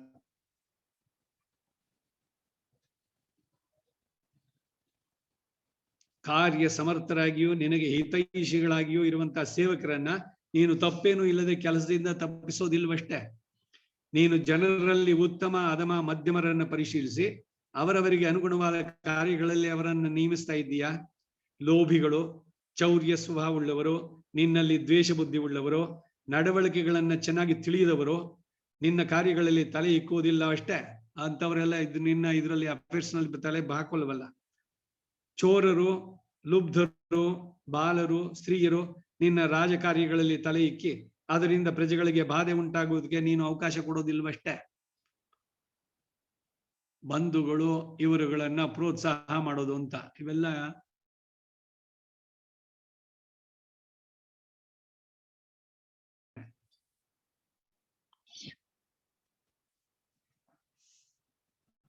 ನಿನ್ನ ದೇಶದ ವ್ಯವಸಾಯಗಾರರೆಲ್ಲರೂ ತುಷ್ಟಿ ಹೊಂದಿದ್ದಾರೆಯೇ, ತೃಪ್ತರಾಗಿ ಇದ್ದಾರೆಯೇ? ಅವರು ಮಾಡಿದ ಕೆಲಸ, ಅವರು ಕೊಟ್ಟಂತ ಧಾನ್ಯಗಳು ಅದಕ್ಕೆ ಸರಿಯಾದಂತಹ ಬೆಲೆ ಅವರಿಗೆ ಕೊಟ್ಟು ಅವರನ್ನ ಪ್ರೋತ್ಸಾಹಿಸುವಂತಹದ್ದು. ಅವೆಲ್ಲವೂ ಜಲ ಸಮೃದ್ಧಿ. ನಿನ್ನ ದೇಶದಲ್ಲಿ ವಿಸ್ತಾರವಾದ ಕೆರೆ ಕೊಳಗಳಿದ್ದು ಅವೆಲ್ಲವೂ ಜಲ ಸಮೃದ್ಧಿಯಿಂದ ಕೂಡಿ ಎಲ್ಲಾ ಸ್ಥಳಗಳಿಗೂ ಸರಿಯಾದ ವಿಭಾಗಗಳಿಂದ ಏರ್ಪಟ್ಟಿದೆಯೇ? ನೀರಿಲ್ಲದ ಹಾಹಾಕಾರ ಆ ತರ ಆಗದೆ ಅಂತ ಕಡೆಗಳಲ್ಲಿ ಸರಿಯಾದ ನೀರಿನ ವ್ಯವಸ್ಥೆ. ಅದಕ್ಕಾಗಿ ಇವೆಲ್ಲ ಇಷ್ಟಾಪೂರ್ತ ಅನ್ನೋದ್ರಲ್ಲಿ ಸೇರುವಂತಹದ್ದು. ಕೆರೆ ಬಾವಿಗಳನ್ನು ತೋಡಿಸುವಂತದ್ದು ಪುಣ್ಯದ ಕೆಲಸ. ಸುಮ್ನೆ ಯಾರೋ ವಾಸ್ತು ಕನ್ಸಲ್ಟೆಂಟ್ ಹೇಳ್ದ ಇಲ್ಲಿ ಬಾವಿ ಇರಬಾರ್ದು ಅಂತ, ಇರೋ ಬಾವಿನ ಮುಚ್ಚಿಸಿದ್ರೆ ಮಹಾಪಾಪ ಅದು. ಇವನ ಏಳಿಗೆ ಬದಲು ಅಧೋಗತಿಗೆ ಹೋಗ್ತಾನೆ. ಲೋಕಕ್ಕೆ ಹಿತವಾಗುವಂತಹದ್ದು. ಪ್ರತಿದಿನ ಒಂದ್ ಸ್ವಲ್ಪ ನೀರು ಮನೆ ಮೇಲ್ಗಡೆ ಇಟ್ರೆ ಪಕ್ಷಿಗಳಿಗೆ, ಮನೆ ಮುಂದ್ಗಡೆ ಇಟ್ರೆ ನಾಯಿನೋ ಮತ್ತೊಂದೋ ಅವುಗಳು ಕುಡಿಯೋದಕ್ಕೆ. ಭೂತ ತೃಪ್ತಿ ಇದು ಪ್ರತಿಯೊಬ್ರು ಮಾಡಬೇಕಾದ. ಒಂದ್ ಸ್ವಲ್ಪ ಅನ್ನ, ಒಂದಿಷ್ಟು ಮಜ್ಜಿಗೆ, ಮೊಸರು ಹಾಕಿ ಮೇಲೆ ಒಂದ್ ಸ್ವಲ್ಪ ಇಡುವಂಥದ್ದು. ಯಾರೋ ತಂದೆ ಹೋದಾಗ ಮಾತ್ರ ಅವ್ರು ಬರ್ತಾರೆ, ಕಾಗೆ ರೂಪದಲ್ಲಿ ತಿಂತಾರೆ ಅಂತ ಕೆಲವರಿಗೆಲ್ಲ ಇದು ಭ್ರಮೆ. ಭೂತ ಯಜ್ಞ ಅನ್ನೋದು ಪಂಚವಾಯೇತೆ ಮಹಾಯಜ್ಞ, ದೇವಯಜ್ಞ, ಮನುಷ್ಯಯಜ್ಞ, ಪಿತೃಯಜ್ಞ, ಭೂತಯಜ್ಞ, ಬ್ರಹ್ಮಯಜ್ಞ ಇವೆಲ್ಲ ಪ್ರತಿದಿನ ನಡೆಸುವಂತಹದ್ದು. ವೈಶ್ವದೇವ ಅಂತ ಹೆಸರು ಇದಕ್ಕೆ. ಅವುಗಳನ್ನ ನಡೆಸಬೇಕು. ಇವುಗಳಿಗೆಲ್ಲ ಕೊಡುವಂತಹದ್ದು ಗೃಹಸ್ಥನಿಗೆ ಕರ್ತವ್ಯ ಇದು. ಹಾಗೆ ಪ್ರಜೆಗಳನ್ನ ಸರಿಯಾಗಿ ನೋಡ್ಕೊಳ್ಳೋದು. ಅವರಿಗೆ ನೀರಿಗೆ ತೊಂದರೆ ಇಲ್ಲ, ಎಲ್ಲೋ 2 ಮೈಲಿ ಹೋಗ್ಬೇಕು ಒಂದ್ ಬಕೆಟ್ ನೀರು ಹಿಡ್ಕೊಂಡ್ ಬರೋಕೆ, ಆ ಸ್ಥಿತಿ ಆಗಬಾರದು. ನಿನ್ನ ದೇಶದಲ್ಲಿ ಮಳೆಯ ನೀರನ್ನೇ ನಂಬಿ ನಡೆಸಬೇಕಾದ ಕೃಷಿ ಇಲ್ಲವಷ್ಟೇ. ನಿನ್ನ ದೇಶದ ಕೃಷಿ, ವಾಣಿಜ್ಯ, ಗೋರಕ್ಷಣೆ, ಧನ ವ್ಯವಹಾರ ಇವೆಲ್ಲವೂ ಒಳ್ಳೆ ಸಾಧುಗಳಿಂದ ಚೆನ್ನಾಗಿ ನಡೆಸಲ್ಪಡ್ತಾ ಇದೆಯೇ? ಹೇ ಅಪ್ಪ ಯುಧಿಷ್ಠಿರ, ಮುಖ್ಯವಾಗಿ ಈ ಮೇಲೆ ಹೇಳಿದ ವ್ಯಾಪಾರಿಗಳಿಂದಲೇ ದೇಶಕ್ಕೆ ವೃದ್ಧಿ ಬರಬೇಕು. ದೇಶಕ್ಕೆ ಬರುವಂತಹದ್ದು ಎಕಾನಮಿ, ಇದ್ರದ್ದು ನೇಷನ್ಸ್ ಎಕಾನಮಿ, ರಾಷ್ಟ್ರದ ಆರ್ಥಿಕ ಸ್ಥಿತಿ ಚೆನ್ನಾಗಿ ಇದಾಗಬೇಕು ಅಂದ್ರೆ ಅದು ಈ ಮೇಲೆ ಹೇಳಿದ ವ್ಯಾಪಾರಗಳಿಂದ ದೇಶ ವೃದ್ಧಿಗೆ ಬರಬೇಕು. ಆದ್ದರಿಂದಲೇ ಪ್ರಜೆಗಳು ಸೌಖ್ಯವನ್ನು ಹೊಂದುತ್ತಾರೆ. ಹೇ ರಾಜ, ನಿನ್ನ ದೇಶದ ಪ್ರತಿ ಗ್ರಾಮದಲ್ಲಿಯೂ ಒಳ್ಳೆಯ ಶೂರರು ಬುದ್ಧಿವಂತರು ಆದಂತ 5 ಮಂದಿ ಉದ್ಯೋಗಸ್ಥರು, ಮುಖ್ಯ ಅಧಿಕಾರಿ ಒಬ್ಬ, ತೆರಿಗೆಗಳನ್ನು ತೆಗೆಯುವವನು, ವಿವಾದಗಳನ್ನು ತೀರಿಸಿ ಸಮಾಧಾನಗೊಳಿಸತಕ್ಕವನು, ಲೆಕ್ಕವನ್ನು ಬರೆದಿಡ್ತಕ್ಕವನು, ದುಷ್ಟರನ್ನು ಕಂಡು ಹಿಡಿದು ಶಿಕ್ಷಿಸ್ತಕ್ಕವನು. ಇವರೆಲ್ಲ ಇದ್ರೆ ಚೆನ್ನಾಗಿರುತ್ತೆ ಆ ಗ್ರಾಮ. ಇವೆಲ್ಲ ಇದಕ್ಕೆ ವಿರುದ್ಧಗಿದ್ದವ್ರನ್ನ ಮುಲಾಜಿಲ್ಲದೆ ತೆಗೆದುಹಾಕ್ಬೇಕು. ತ್ಯಜೇದೇಕಾದ್ ಕುಲಸ್ಯಾರ್ತೆ ಗ್ರಾಮಸ್ಯಾರ್ತೆ ಕುಲಂ ತ್ಯಜೇತೆ. ಕೃಷ್ಣನ ಮಾತು. ಒಂದು ಶರೀರದಲ್ಲಿ ಒಂದು ಅಂಗಕ್ಕೆ ಏನೋ ಊನ ಇದಾಗಿ ಆಗ್ತಾ ಇದೆ ಅಂತ, ಅದರಿಂದ ಶರೀರವೇ ಹಾಳಾಗುತ್ತೆ ಅಂದ್ರೆ ಅದನ್ನ ಕತ್ತರಿಸಿ ಬಿಸಾಕ್ಬೇಕು, ಆಂಪ್ಯೂಟ್ ಮಾಡುವಂತಾರೆ. ಡಯಾಬಿಟಿಕ್ ಮತ್ತೊಂದು ಇದರಲ್ಲಿ ಗ್ಯಾಂಗ್ರೀನ್ ಅಂತ ಆಗುತ್ತೆ. ಅಯ್ಯೋ ನನ್ನ ಬೆರಳು ಹೋಗ್ಬಿಡುತ್ತೆ ಅಂದ್ರೆ ಕಾಲೇ ಹೋಗುತ್ತೆ ಕಡೆಗೆ. ಅವಾಗ ಏನಿಲ್ಲ, ಕಟ್ ಮಾಡಿ ತೆಗಿತಾ ಹಾಕ್ತಾಗಬೇಕು, ಅದರಲ್ಲಿ ಕನ್ಸಿಡರ್ ಮಾಡೋದಲ್ಲ. ಹಾಗೆ ಯಾರೋ ಅಪರಾಧಿಗೆ ಶಿಕ್ಷೆ ಹಾಕಿದೆ ಅಂದ್ರೆ ಅಯ್ಯೋ ಪಾಪ ಅವನನ್ನ ಮರಣದಂಡೆಗೆ ಏಳಿಸ್ಬಿಡ್ತಾರಂತೆ ಅಂತ ನೀವು ಅವನ ಬಗ್ಗೆ ಅಯ್ಯೋ ಅಂತಂದ್ರೆ ಅವನ ಪಾಪ ನಿಮಗ್ ಸುತ್ಕೊಳತ್ತೆ. ತಪ್ಪು ಮಾಡದ್ನ ಈ ಡಿಸರ್ವ್ಸ್ ಇಟ್. ಶಿಕ್ಷೆ ಆಗಬೇಕು ತಪ್ಪಾದವರಿಗೆ, ಆಗ್ಲೇನೆ ಲೋಕ ಚೆನ್ನಾಗಿರುವಂತದ್ದು. ಅದಕ್ಕಾಗಿ ಇದನ್ನ ನೋಡಿ ದುಷ್ಟರನ್ನ ಹಿಡಿದು ಬಲಿ ಹಾಕುವಂತದ್ದಿರ್ಬೇಕು. ಅರಾಜಕತೆ ಉಂಟಾಗತ್ತೆ. ರಾಜನ ಎಲ್ಲದೆ ಇದ್ರೆ ಏನಾಗತ್ತೆ? ರಾಮಾಯಣದಲ್ಲೂ ಕೂಡ ಈ ಮಾತನ್ನ ಹೇಳ್ತಾ ಬರ್ತಾರೆ.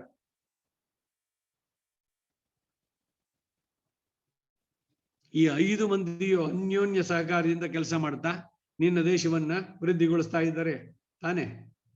ನಿನ್ನ ರಾಷ್ಟ್ರದ ನಗರಗಳನ್ನು ರಕ್ಷಿಸುವುದಕ್ಕಾಗಿ ಸುತ್ತಿನ ಗ್ರಾಮಗಳು ನಗರಗಳಂತೆಯೋ, ಗ್ರಾಮದ ಸುತ್ತಮುತ್ತಲಿನ ಪ್ರದೇಶಗಳು ಗ್ರಾಮಗಳಂತೆಯೋ ಮೇಲೆ ಮೇಲೆ ವೃದ್ಧಿಗೆ ತರಲ್ಪಡ್ತಾ ಇದೆಯಾ?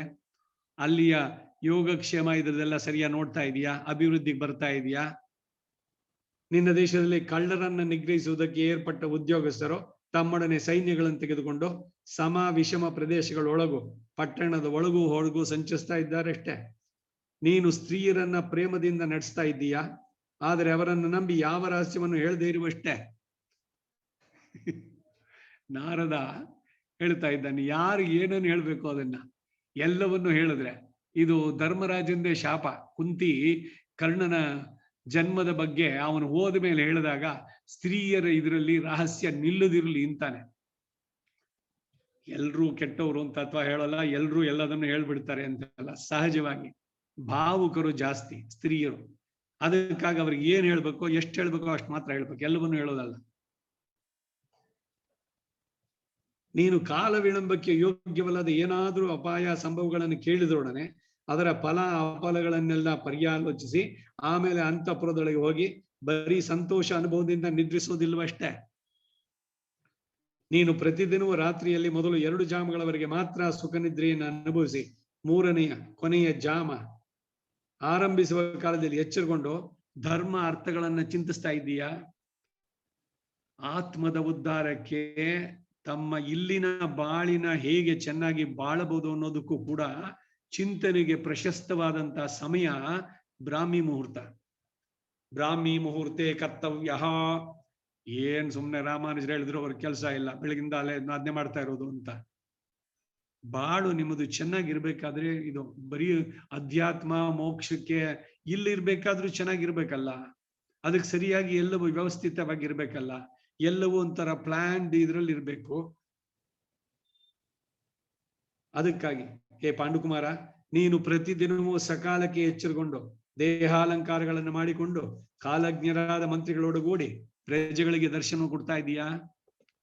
ಇವ್ರ ಮನ್ ಕಿ ಬಾತು, ಎಲ್ಲರ ಅಭಿಪ್ರಾಯಗಳನ್ನು ಸಂಗ್ರಹ ಮಾಡ್ತಾರೆ, ಅದರ ಬಗ್ಗೆ ಚರ್ಚೆ, ಉತ್ಸಾಹ, ಎಲ್ಲರನ್ನ ಪ್ರೋತ್ಸಾಹಗೊಳಿಸೋದು, ಎಷ್ಟೆಲ್ಲ ಕೆಲಸಗಳು ನೋಡಿ. ಕೆಂಪಾದ ಉಡುಪುಗಳನ್ನು ಧರಿಸಿ ಖಡ್ಗಪಾಣಿಗಳಾಗಿ ಒಳ್ಳೆ ಅಲಂಕೃತರಾದಂತಹ ಭಟರು ನಿನ್ನ ದೇಹ ರಕ್ಷಣೆಗೆ ಯಾವಾಗಲೂ ನಿನ್ನನ್ನು ಸುತ್ತಮುತ್ತ ಇದ್ದಾರೆ ಅಷ್ಟೇ. Personal body guards. ಯಾರನ್ನ ಶಿಕ್ಷಿಸಬೇಕೋ, ಯಾರನ್ನ ಪೂಜಿಸಬೇಕೋ ಆ ತಾರತಮ್ಯವನ್ನ ಪ್ರತ್ಯೇಕವಾಗಿ ವಿಭಾಗಿಸಿ ತಿಳಿದು ಅವರು ಮಿತ್ರರಾಗಲಿ ಶತ್ರುಗಳಾಗಲಿ ಅವರ ವಿಷಯದಲ್ಲಿ ಯಮನಂತೆ ನೀನು ಸಮವರ್ತಿಯಾಗಿ ನಡೆಯುವಷ್ಟೇ. ನನಗೆ ತುಂಬಾ ಆತ್ಮೀಯ, ಅವನು ಮಾಡ್ತಾ ಇರೋದು ಬರೀ ಕೆಟ್ಟ ಕೆಲಸ, ಆದ್ರೂ ನನಗೆ ಆತ್ಮೀಯ ಅಂತ ಸುಮ್ಮನೆ ಇರೋದು ಸರಿನಾ? ತಪ್ಪು ಮಾಡಿದಾಗ ಅವನಿಗೆ ಸರಿಯಾದ ಇದರಲ್ಲಿ ಅವನು ತೇಜೋವಧೆ ಮಾಡಬೇಕು ಅಂತಲ್ಲ, ಒಳ್ಳೆಯ ಮಿತ್ರನಾಗಿ ಪಾಪ ನಿವಾರಯತಿ ಯೋಜಯತೆ ಹಿತಾಯ. ಗುಹ್ಯಂ ನಿಗೂಢತಿ ಗುಣಾನ್ ಪ್ರಕಟೀಕರೋತಿ ಆಪದ್ನತಂಚ ನಜಹಾತಿ ದದಾತಿ ಕಾಲೆ ಸನ್ಮಿತ್ರ ಲಕ್ಷಣವಿದಂ ನಿಗದಂತಿ ಸಂತಹ. ಸುಭಾಷಿತ ಹೇಳ್ದ. ಸಂತರಿಂದ ನಿಗದಿಸಲ್ಪಟ್ಟಂತಹ ಸನ್ಮಿತ್ರ ಅಂದ್ರೆ ಇವನು. ದುರ್ಯೋಧನಿಗೆ ಕರ್ಣ ನಿಜವಾಗ್ಲೂ ಸನ್ಮಿತ್ರ. ಎಲ್ಲ ಬಾಯಿನಲ್ಲಿ ಹೇಳಿ ಎಲ್ಲ ಮಾಡಿದ್ದಷ್ಟೇ. ಅವನ ಅವನತಿಗೆ ಇವನು ಕಾರಣ ಕರ್ಣ.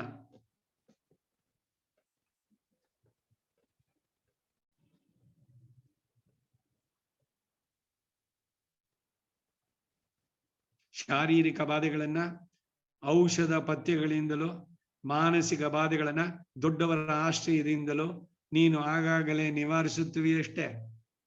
ಎಲ್ರಿಗೂ ಸಹಜವಾಗಿ ಬರೋದು, ಶರೀರದ ಜೊತೆಗೆ ಬಂದಂತಹದ್ದು. ಹಿರಿಯರು ತಿಳಿದವರಲ್ಲಿ ಕೇಳಿ ಅವರ ಹೇಳಿದ ಸಲಹೆಯನ್ನ ಶ್ರದ್ಧೆಯಿಂದ ತಿಳಿದು ಅದನ್ನು ಆಚರಿಸಿ ಮಾನಸಿಕವಾಗಿ ಮನಸ್ಸನ್ನ ಯಾವಾಗ್ಲೂ ಪ್ರಶಾಂತವಾಗಿ ಇಟ್ಕೊಳ್ಳಿ. ಮೈಂಡ್ ಯಾವಾಗ್ಲೂ ಕಾಮಾಗಿರ್ಬೇಕು, ಯಾವುದಕ್ಕೂ ಪರ್ಟರ್ಬ್ ಆಗ್ಬಾರ್ದು. ಉದ್ವೇಗ ಬೇಡ. ಸುಖ ಬಂದಾಗ ಹಿಗ್ಗೋದು ಬೇಡ, ದುಃಖ ಬಂದಾಗ ಕುಗ್ಗೋದು ಬೇಡ. ಎಲ್ಲ ಭಗವಂತ ಇದ್ದಾನೆ. ಕರ್ಮಾನು ಯದ್ಯದ್ ಭವ್ಯಂ ಭವತು ಭಗವನ್ ಪೂರ್ವ ಕರ್ಮಾನುರೂಪಂ. ಪೂರ್ವ ಕರ್ಮದಂತೆ ಆಗ್ತಾ ಇದೆ. ಮನಸ್ಸಿನ ನೆಮ್ಮದಿಯನ್ನು ಕಳ್ಕೋಬಾರ್ದು, ಉದ್ವೇಗಗೊಳ್ಳಬಾರದು.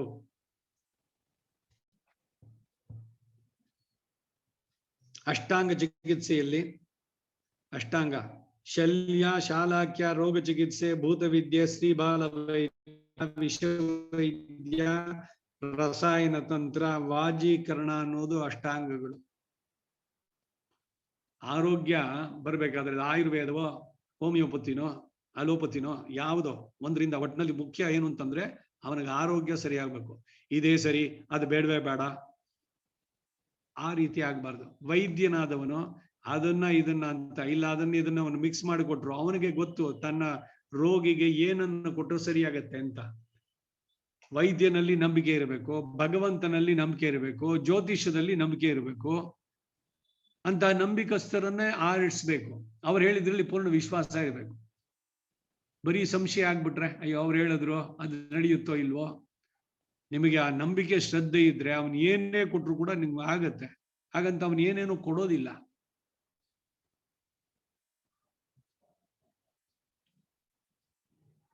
ಅಷ್ಟಾಂಗ ಚಿಕಿತ್ಸೆಯಲ್ಲಿ ಸಮರ್ಥರಾಗಿ ಮತ್ತು ನಿನ್ನಲ್ಲಿ ನಿಜವಾದ ಪ್ರೇಮ ಉಳ್ಳಂತಹ ವೈದ್ಯರು ನಿನ್ನ ಚಿಕಿತ್ಸೆಗೆ ಇದ್ದಾರಷ್ಟೇ.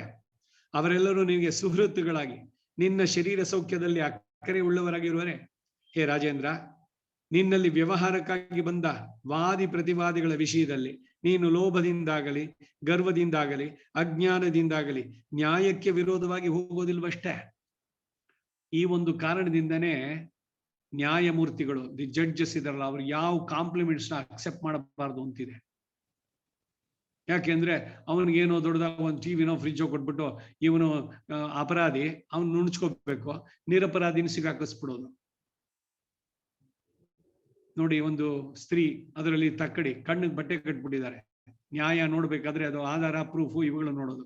ಇಲ್ಲದನ್ನು ಸೇರಿಸ್ಬಿಟ್ಟು ಅಲ್ಲಿ ಮಾಡುವಂತಹದ್ದು ಅಲ್ಲ. ಅದಕ್ಕೆ ಅದೊಂದು ವಿಡಂಬನೆ. ಭಗವದ್ಗೀತೆ ಇಟ್ಬಿಟ್ಟು ಪ್ರಮಾಣ ಈಗೇನೋ ತೆಗೆದ್ಬಿಟ್ಟಿದ್ದಾರೆ. ಎಲ್ಲ ಕಾಂಗ್ರೆಸ್ಸಿನ ದೊಡ್ಡ ಕೊಡುಗೆ. ಗೀತೆಯನ್ನು ಮುಟ್ಟಿ ಪ್ರಮಾಣ ಮಾಡಿ ಸತ್ಯವನ್ನೇ ಹೇಳ್ತೀನಿ, ಸತ್ಯವನ್ನು ಬಿಟ್ಟು ಬೇರೆ ಏನನ್ನು ಹೇಳೋಲ್ಲ ಅಂದ್ರೆ ಅಟ್ಲೀಸ್ಟ್ ಆ ಧರ್ಮದ ಭಯ ಅದರಿಂದನಾದ್ರೂ ಕೂಡ ನಿಮ್ ತಾಯಾಣೆ ಅಂತ ಹೇಳ್ಬಿಟ್ಟು ಏನಾದ್ರು ಒಂದ್ ಮಾತು ಹೇಳಿದ್ರೆ, ಇವನು ಸುಳ್ಳು ಹೇಳಿದ್ರೆ ಅವ್ರ ತಾಯಿ ಆರೋಗ್ಯಕ್ಕೆ ಏನಾಗ್ಬಿಡುತ್ತೋ ಅಂತ ಅಂದ್ರೆ ಸುಳ್ಳು ಹೇಳೋದಕ್ಕೆ ಭಯ ಪಡ್ತಾ ಇದ್ರು. ಈಗ ಧರ್ಮದ ಭಯ ಇದೆಯಾ ನಮಗೆ? ಸುಳ್ಳನ್ನೇ ಹೇಳೋದು ಮಾತ್ರ. ನಾನು ಸತ್ಯ ಒಂದಲ್ಲದೆ ಬೇರೆ ಎಲ್ಲವನ್ನೂ ಹೇಳ್ತೀನಿ ಅಂತಾನೆ ಅಲ್ಲಿ ಪ್ರಮಾಣ. ಮನಸ್ಸಿನಲ್ಲಿ ಹೇಳ್ಬೇಕಾರ ಸತ್ಯ ಬಿಟ್ಟು ನಾನು ಬೇರೆ ಏನನ್ನು ಹೇಳಲ್ಲ, ಸತ್ಯವನ್ನೇ ಹೇಳ್ತೀನಿ ಅಂತ.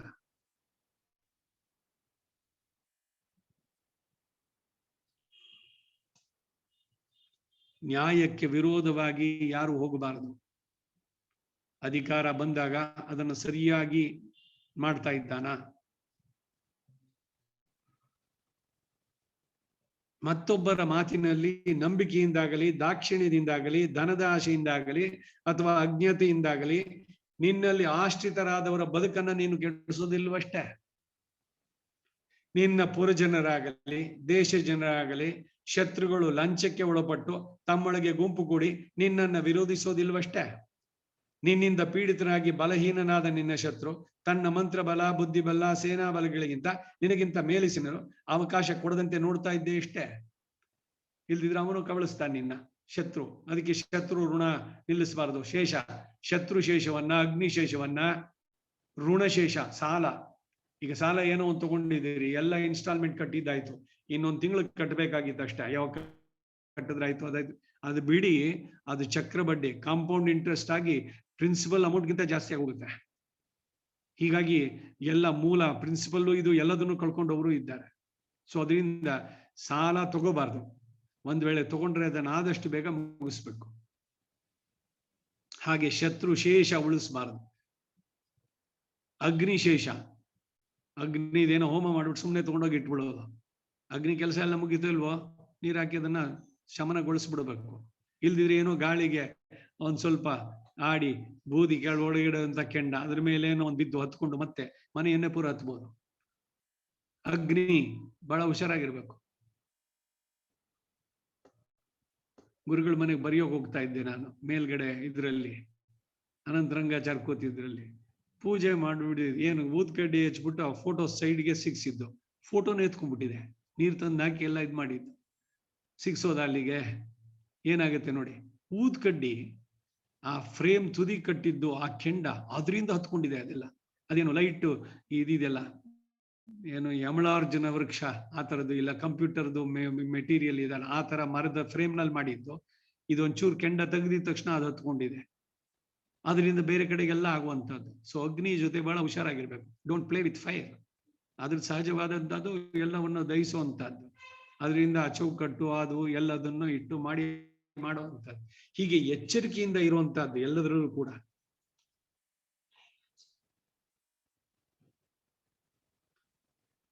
ಎಲ್ಲ ಬರೀ ಪ್ರಶ್ನೆಯಲ್ಲೇ ನಾರದರು ಎಲ್ಲ ಕೇಳ್ತಾ ಇದ್ದಾರೆ.